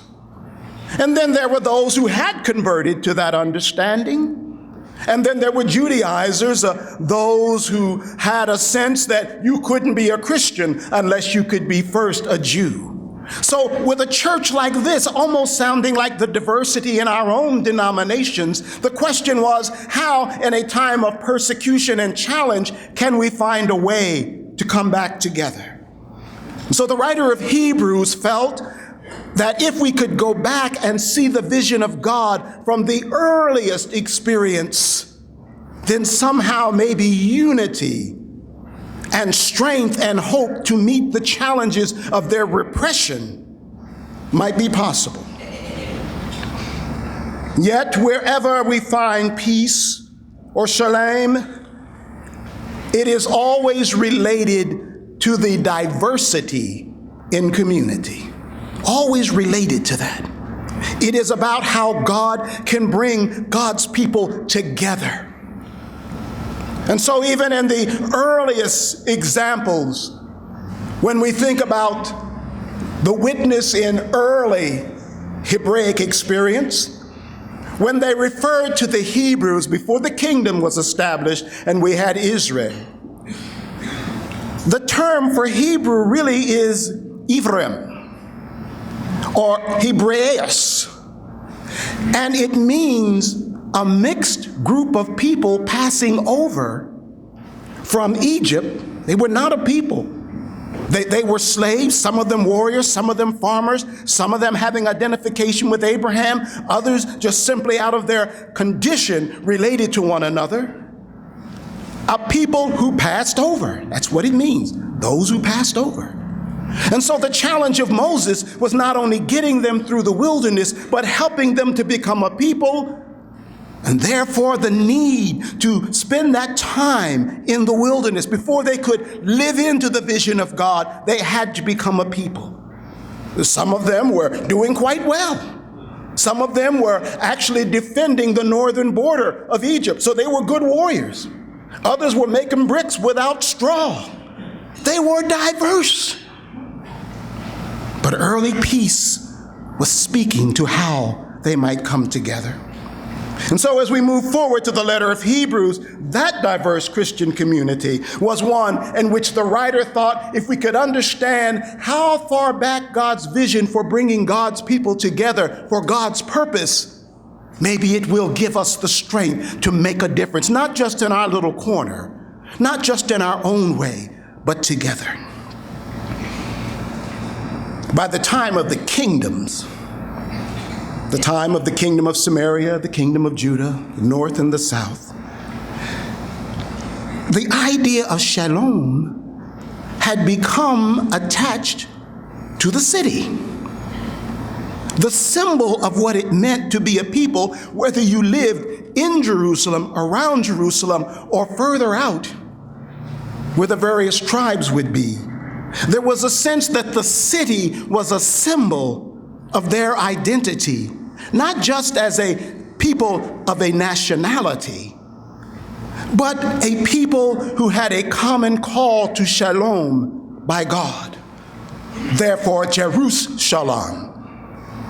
And so therefore, the city of peace is how they understood Jerusalem. So shalom then became a symbol. And here's what they said, for it was a symbol not only of the people themselves as Jews, but also for the stranger. You know, it's interesting how the vision of God is not just for those who have a label on our door, but it is about God caring. John 3:16, for God so loves Episcopalians that he gave his only begotten. I forgot where I am. God so loves evangelicals that he gave his. God so loved Christians. God so loved the what? The world. And it is so important that the grace within us, not the doctrine or the theology or the social class or status that we have that says it is this way if you want this wonderful thing God has, but it is how our presence of caring, our presence of concern that helps persons to discover the love of God for the world. Who was it? Buster Keaton. Buster Keaton said he was a well-known agnostic. And some of you are too young to know, but Buster Keaton was a great actor in the silent film area. Now, I only know that because my wife tells me about that. But Tony, I may have to go home with you today. Buster Keaton said, I don't believe in God, but I'm still scared of him. How many people do not know that God loves us, that God cares for us, and that God is not that person looking for bad people who do things that are bad so God can do bad things to them? How many, as Jesus told Israel, it is with loving kindness that I have drawn you. Loving kindness. Now, shalom does not appear in the Greek New Testament. However, there is a word which is almost exactly equivalent in meaning.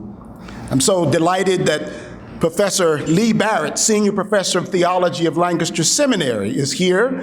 We are delighted. They have a great passion for learning how in these third-class cities a seminary can be supportive of the ministries. And my professor of Greek at Lancaster Seminary, Bob used to always greet us, walk in the class and say, Irene. And we would all respond, Irene, knowing we had no peace given what he had just done with our papers. However, what we see in Psalms is we pray. This is Psalm 122. Pray for the peace of Jerusalem. May they prosper who love you. So you have the whole code of the stranger. If you go back and you read through so many of the laws as Israel was being shaped, it was always about the stranger as well. How do we bring the stranger in? How do we treat the stranger? How do we respect them even if we do not agree with who they are, where they are, what their lifestyle is? How do we greet them? So those who love peace, who have a passion for peace, may they prosper as well. Well, in the New Testament, that word is eirene.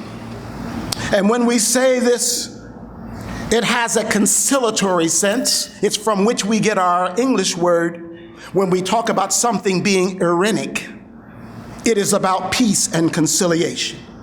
And it's a powerful word. The angels announced the birth of Jesus. Glory to God in the highest, and on earth eirene among those whom God favors. And then again in Romans it says, you know the message which God sent to the people of Israel, preaching eirene by Jesus Christ. It is the heart of our life and mission, whatever else there may be, that the peace of God, which passes all understanding. And how often does our understanding get in the way? It makes it hard for us to reach across the table, across the street, across the county, across theology. But the peace of God that makes me secure in who I am, but open to who you are, as much as integrity will allow. And to be in God's peace with that. One of my mentors used to say to me, you know, Nathan, it's amazing what we can get done for God if we don't mind who gets the credit. And does not the credit get in the way? Doesn't it? But again, this eirene, this Greek understanding of peace, is not just about individuals, but it bears the same theological sense as a reminder of God's intention for a diverse people. Now, holiness. I grew up in the Church of God in Christ, so this has a particular meaning for me. My grandfather was an AME preacher, so it has another Wesleyan perspective. But what I've come to understand that even more deeply embedded in this is that holiness means, as some translations, righteousness. And righteousness has an extension which means justice.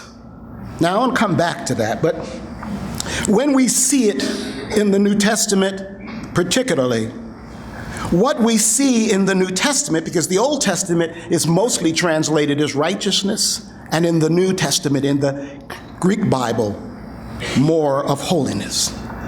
But the word hagiosune has a meaning that means that which is separate, that which is seen in the glory of God in a very distinct and particular way.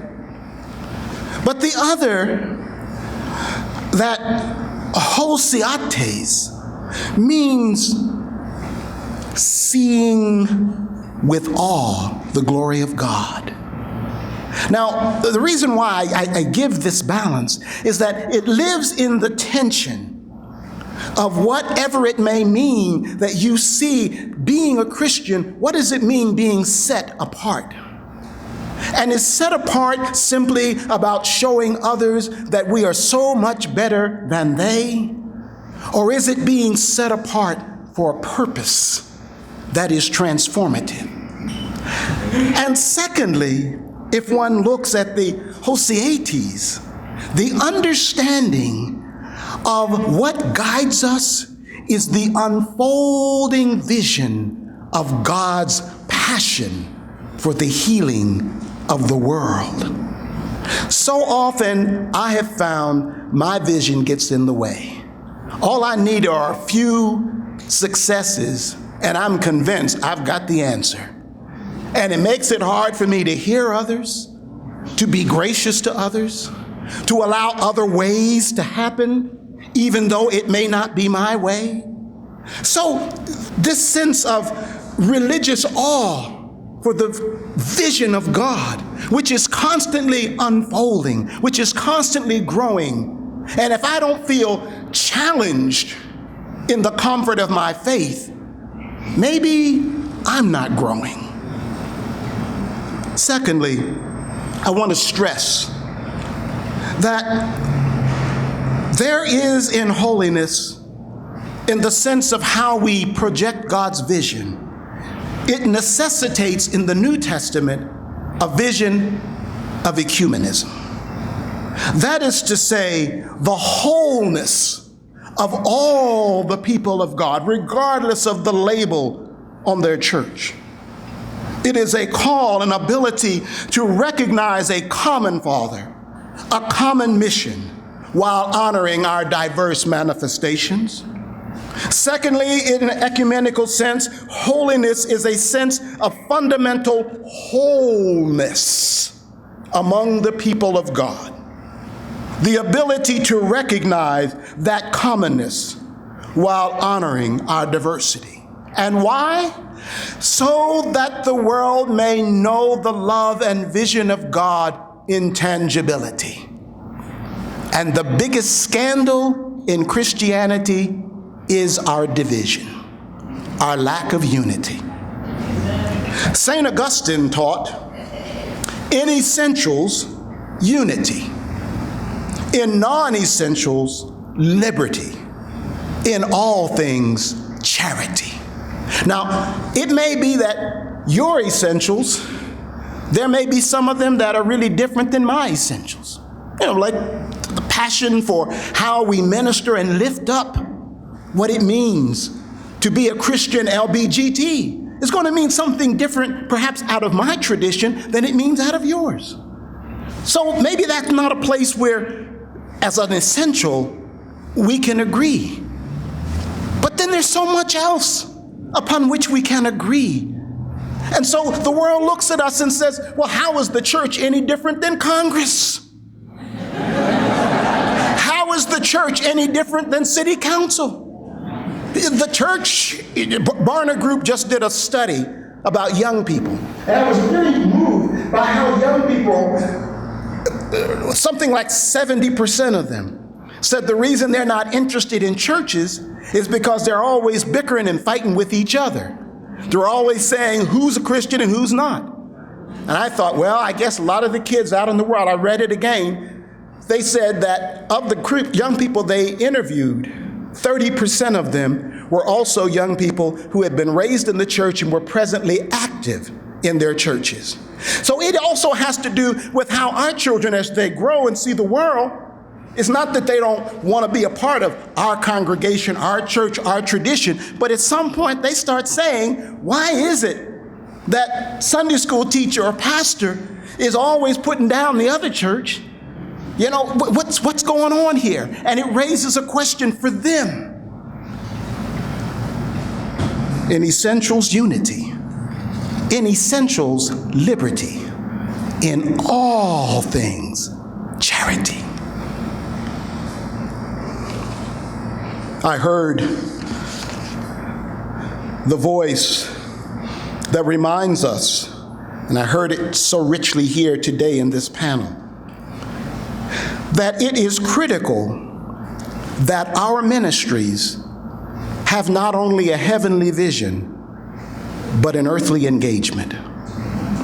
And you know that I'm preaching to the choir here. You know, it was not until Stephen heard and responded to the injustice of racism in the church, when those who were Greek-speaking widows were being neglected in favor of the Jewish widows, that the deacons were established and the deacons ministered. And you look at it, you'll see that all the names of the deacons were Greek names. But it was then, as he took the risk to minister to them and deal with the prejudice and the diversity, that it led him to a vision of God for the community, and he went out preaching that gospel and ended up getting stoned. But it was there in his willingness to expend all for justice, that he saw Jesus sitting on the right hand of God. There's a vision of God's kingdom that we will never know until we are willing to risk all for Jesus Christ. And so therefore, when we read Matthew 25 and we see the call to respond to those who are naked, for those who are sick, for those who are in prison, when we look at the hungry and we ask the question, am I serving the need of those who are most indigent? And we discover that in serving them, we are serving Christ. Archbishop Desmond Tutu said, more important than being my brother's keeper, I must understand that I am my brother's brother, my sister's sister. That's how we see Jesus. See, it is not just by our condescension. It is not just by being do-gooders. But it is about not only doing it in Jesus' name. That's not enough. It is about the shape of our spirit, the holiness of our spirit. That is to say, the wholeness of God's love within us. That when you give somebody a piece of bread, do they feel the love? Or do they feel at the end of that piece of bread is a contract that if you want more, you know what you got to do? So my salvation is connected to the ministries. I served St. James Church when I left the National Cathedral to be pastor there, and we served over 150 a day, every day, breakfast, with lay chaplains present for the pastoral concerns, and then physicians who would come in and do foot checks and things of that sort all year round. Now, I came from the National Cathedral where I had my own restroom and had my own dressing room and so on, you know, and got to St. James, and first day, the doors opened, and I said to this one fellow who was standing out there, pretty rough crowd, and I said to him, well, good morning, how are you doing? He looked at me and said, everybody I can, and you're next. And I said, and the crowd outside laughed, and I realized they were digging me. So then I got up later and went into the restroom, and I realized that it was the public restroom, and I go in, and there are 3 guys in there. And there's one guy over here, and you know, he's whatever, and then there's another guy who's talking to people who aren't there. And I walk in and they all say, hello, Pastor. And then they go back and I go, Lord, what in the world have I done?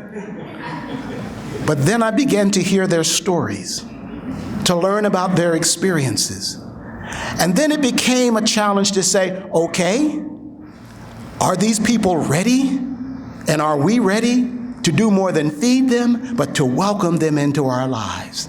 And praise the Lord, we began to also encourage them to become a part of the congregation and to see how the congregation reached out to them, and others who became baptized, and others who went back into the program and served, and others who will always just be served. But I discovered they were my sisters, they were my brothers. But the greater call of God must be beyond charity. In fact, the truest sense of the Latin word for charity or love, caritas, is really about justice, social justice. For Jesus not only saw the individual, he saw the community, he saw the social norms, and he saw the injustices, and he called for change. And that change was not just to the political community. He challenged the community of faith to reevaluate its values about who was in and who was out. It wasn't the government that kept lepers out. It was the religious community. It wasn't the government that kept harlots from finding a place in the life of the church, who couldn't forgive them for who they were. It was the religious community. So the Samaritans, who were those who had been in the northern kingdom and had disappeared and assimilated with the Assyrians and others, and they had an understanding of Judaism that the Jews thought was an aberration. It was a delusion. And so here's Jesus. I love that encounter. He plays the Jewish role, and he challenges her, and he pushes her back. And she pushes him back. I love it when the sisters don't let the brothers, even if their name is Yeshua, don't let them take over. And finally, he looks at her and said, the day is going to come. I'm moved by you. You impress me. And the day is going to come when the true followers will be those who worship him in spirit. That is to say, in your heart.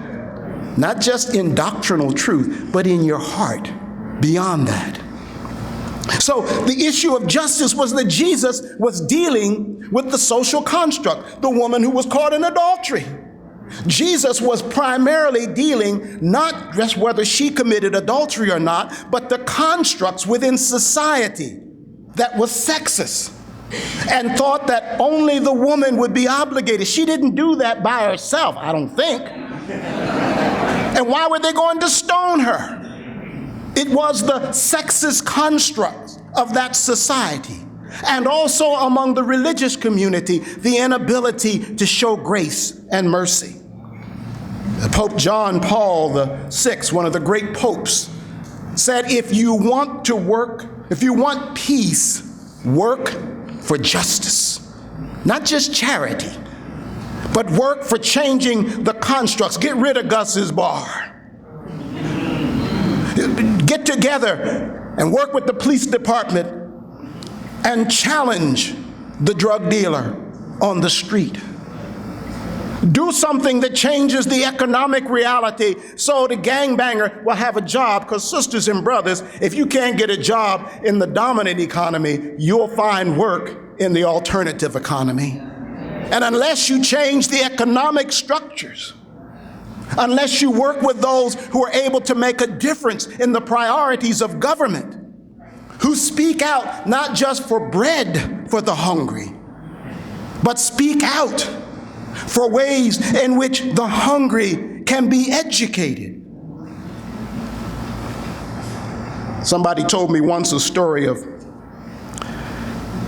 folks had a wonderful program because they were finding bodies and people floating down the river, and they were pulling them out, and they were saving more and more of them, and they built up this marvelous structure, and they had EMTs and everything there. And after a while, somebody said, this is really going great, but don't you think we need to find out who's throwing these people in? That's the difference.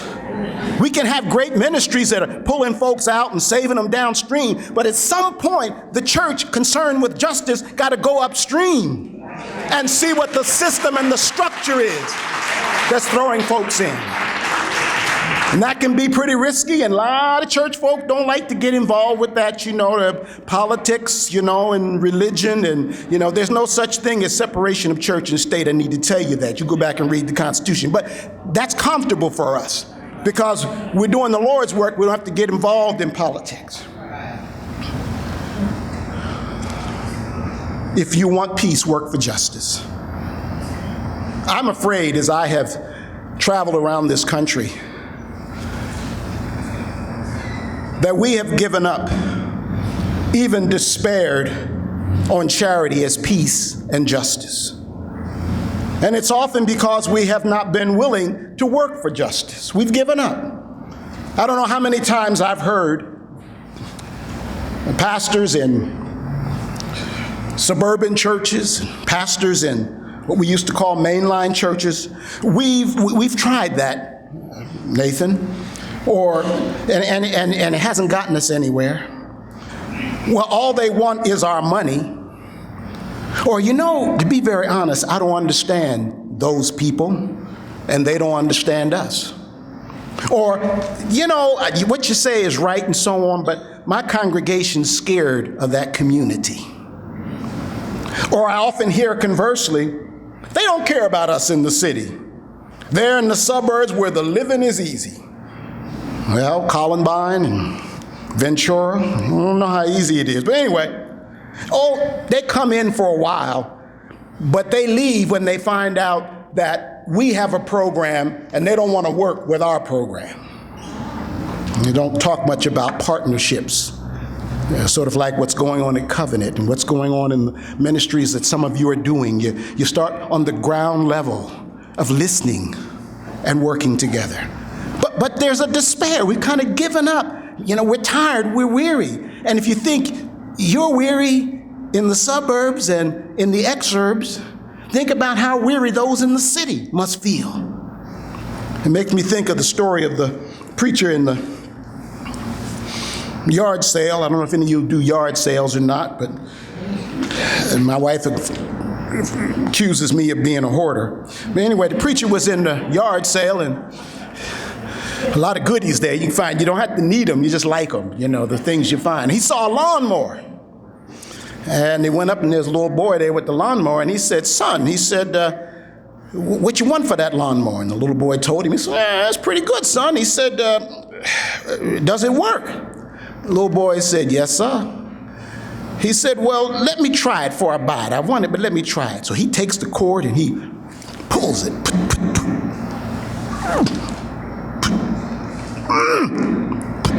"Son, I thought you said this here lawnmower worked."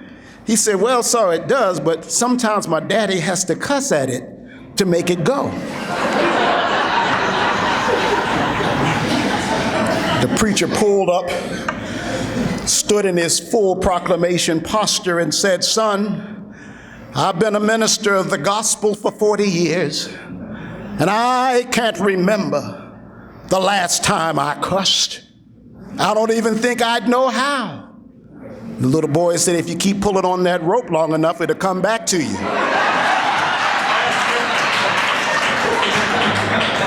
Sometimes we are so busy pulling on the rope, doing one thing over and over again, we do not step back and allow new visions, new opportunities, new ways not to give up, as we heard today in so many ways. You don't give up, you keep trying. New possibilities. Sometimes the problem is, it's my way. Well, maybe you need to step back and listen to what a partner may have to say. To hear what the mayor might have to say. Hear what the fire chief has to say. Charity without justice is like pulling on that lawnmower rope. It eventually will bring out the worst in us. It will cause us to recess into cynicism, disunity, disrespect for one another, diminishment of respect for the church in another circumstance. Justice work is not just about helping those in need. It is about changing the economic and political structures, the cultural attitudes which cause us and others to be in need. Justice is lifting up an image of humanity that reminds all of what it means to be made in the image of God, the Imago Dei. Some of those will come and join our church. Some of those will confess the name of Jesus. And some of those will be just challenged that maybe life can be different. Peace in our life and the perspective as the beloved community then becomes key. Remember what Jesus said in John 13:34-35, "I give you a new commandment, that you love one another." And he wasn't just talking to Episcopalians here. He wasn't just talking to Baptists. He's talking to the church. Now, I often hear it in the context of my own tradition, but I have to be reminded that Jesus' words is to the body of Christ, all of us. He said, "I give you a new commandment, that you love one another. Just as I have loved you, you also should love one another." And then here's the kicker. "By this will the world know you are my disciples, because you have love, agape, one for another."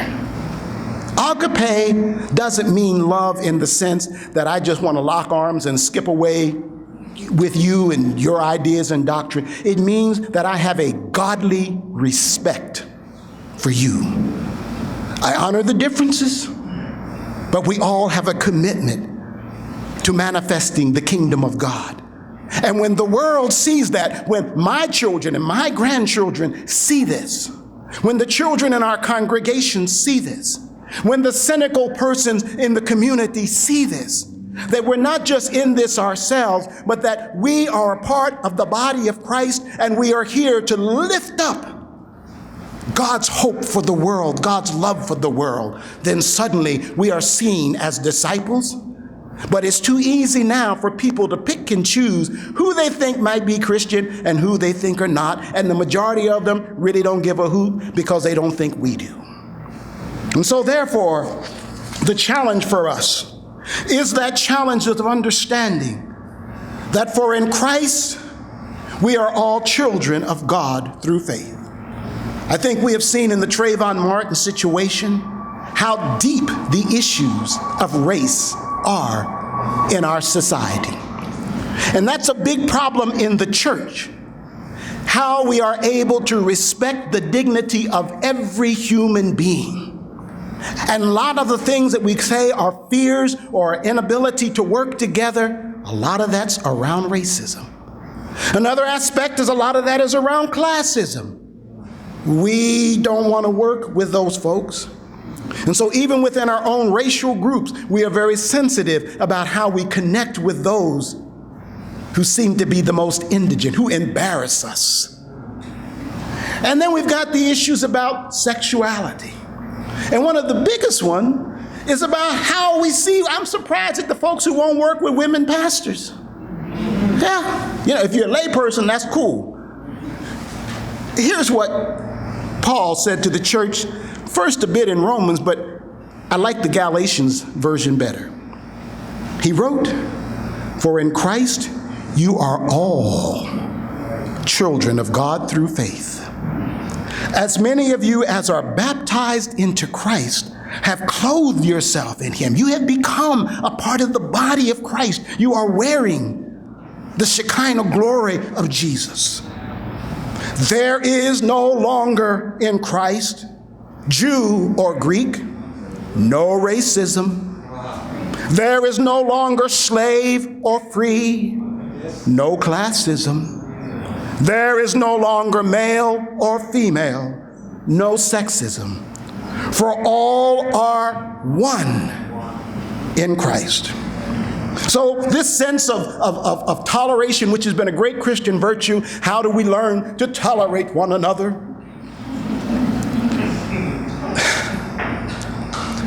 I often find that toleration is little more than managed hostility. Managed hostility. I don't really like you, and I don't really even agree with some of the stuff that you're promulgating. And I know you're Christian and I'm Christian, and so I'm gonna tolerate you. But that's why St. Paul talks about be ye transformed. It wasn't just being transformed to doctrine, it was being transformed with an attitude that I move beyond this sense of toleration, that I find the grace to see in my brother and in my sister the grace of God within the body of Christ, and acknowledge that there are differences, but that Christ is working in all. So therefore, the challenge for us today is to remember that the world looking at us needs a vision of peace and of wholeness in the body of Christ. And that working the public sector, the government, the private sector, with businesses, working together in the social sector, social agencies, and those within the church, what a difference we can make. When I served in Washington, one of my assistants was one of the leaders of developing Samaritan Ministries of Greater Washington, and I thought of it when you shared your story, and how powerful it was. They started out with just 12 churches. Now there are over 40-some churches from all around Greater Washington.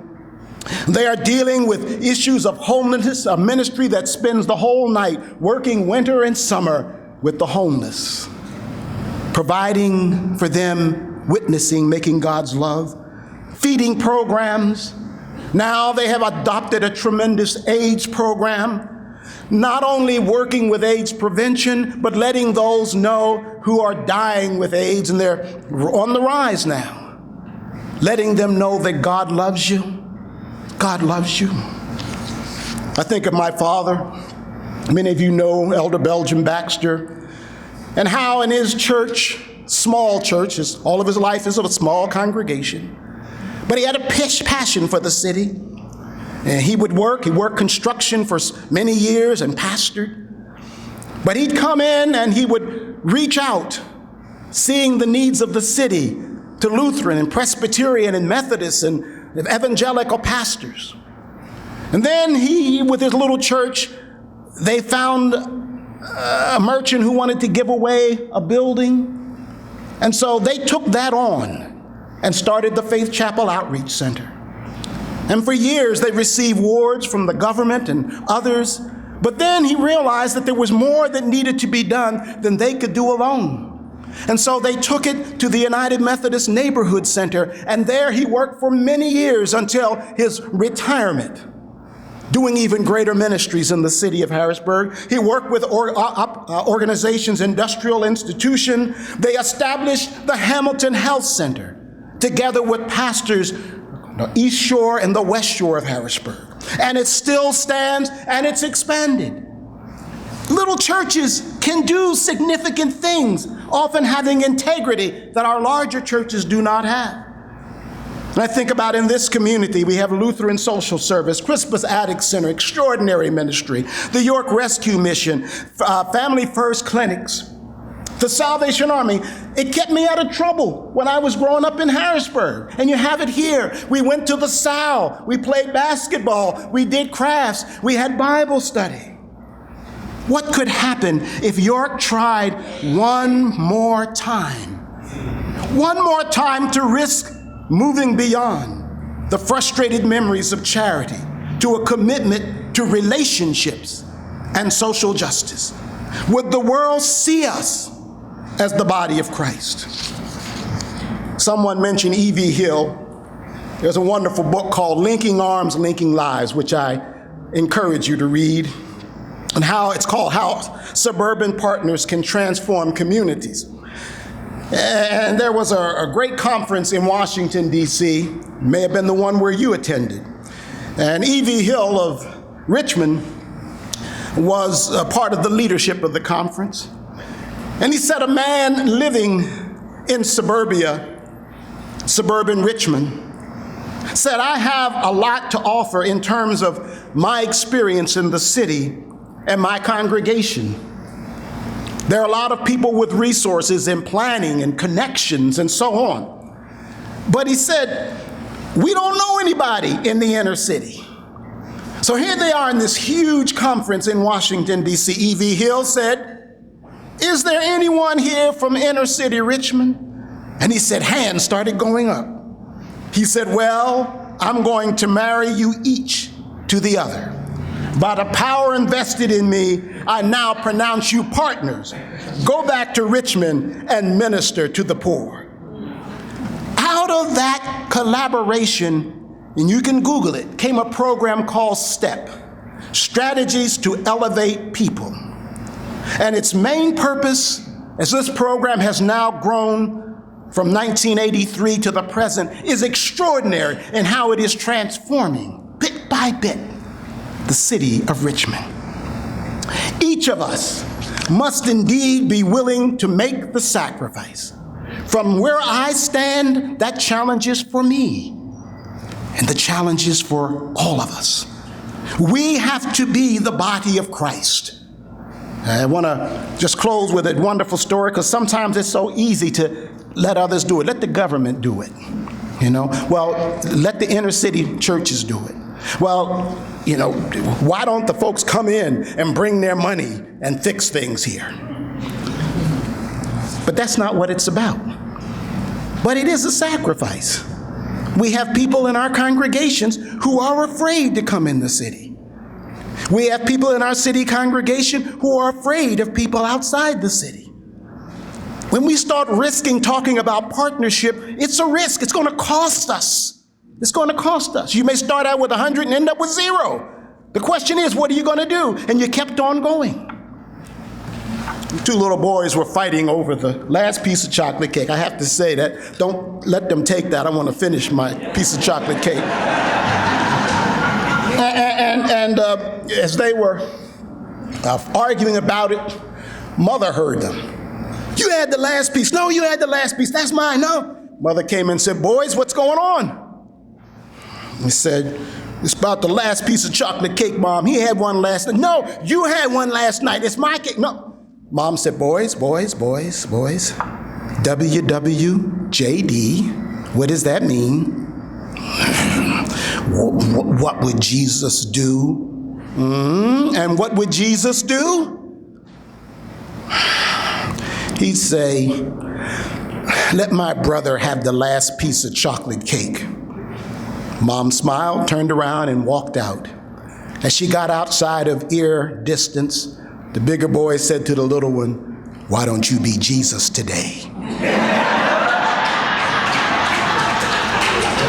It takes all of us together to be Jesus. He lets none of us off the hook. When he asks, "Did you feed? Did you clothe? Did you visit the prison? Did you minister to those who were sick? Did you challenge the structures which put them in prison, which made them naked, which made them hungry?" Will he say, "Depart from me"?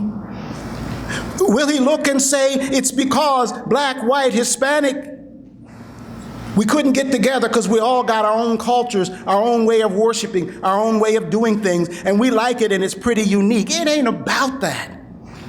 It's about what are the ways we can share and honor the differences that glorify God and come together beyond all of the things that divide us in race, in class, in orientation. How do we come together?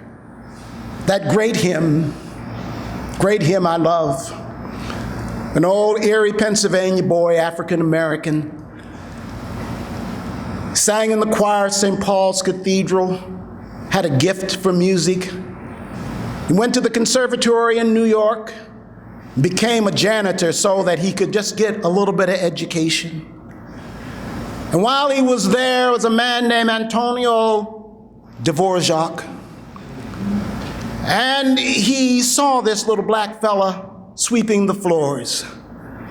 And he struck up a conversation with him, and this fella began to talk about the culture and music of his heritage and about Native American music. And so Dvorak hired him to be his copyist. But more and more they became partners. And as he began to teach and take Dvorak around to hear the Negro spirituals and to learn about Native music and some Appalachian music, and Dvorak's symphony from the New World was because of his exposure to what that African American fella gave him. And then pastor, rector of St. George's Church in New York, at a time when the Episcopal Church was so deeply segregated. But he hired Harry T. Burleigh to be his lead musician. And there was so much strife in that church, and the pastor almost lost his job. But he hung in there. And more, St. George's became a witness to itself and to the city. And Burleigh, wanting to acknowledge the risk that that pastor took, he wrote and adapted a hymn from a man named Oxenham and gave it the tune that we know so well. And the words went, "In Christ there is no east or west, there is no north or south, but one great fellowship of love throughout the whole wide earth.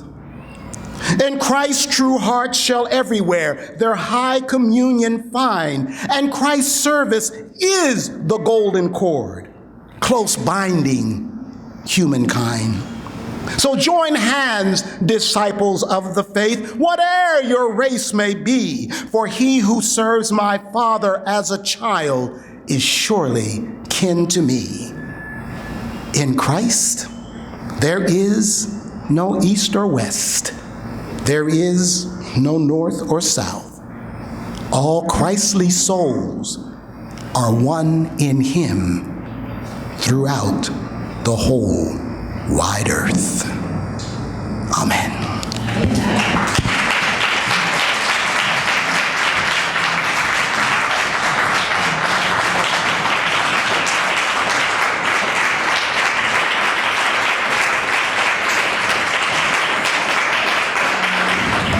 No, you guys can stay standing. You guys have been sitting for a while. Let's thank Bishop Baxter one more time. Can we do that? He is an inspiring word. Thank you very much.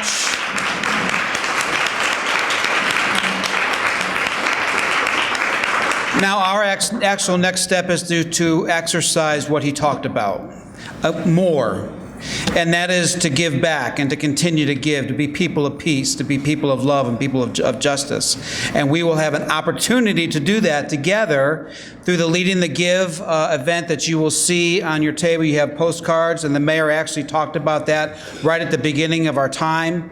And so Edwina Washington and myself, my name is Jim Herbert. I pastor in East York. We're helping the mayor and coordinating this event.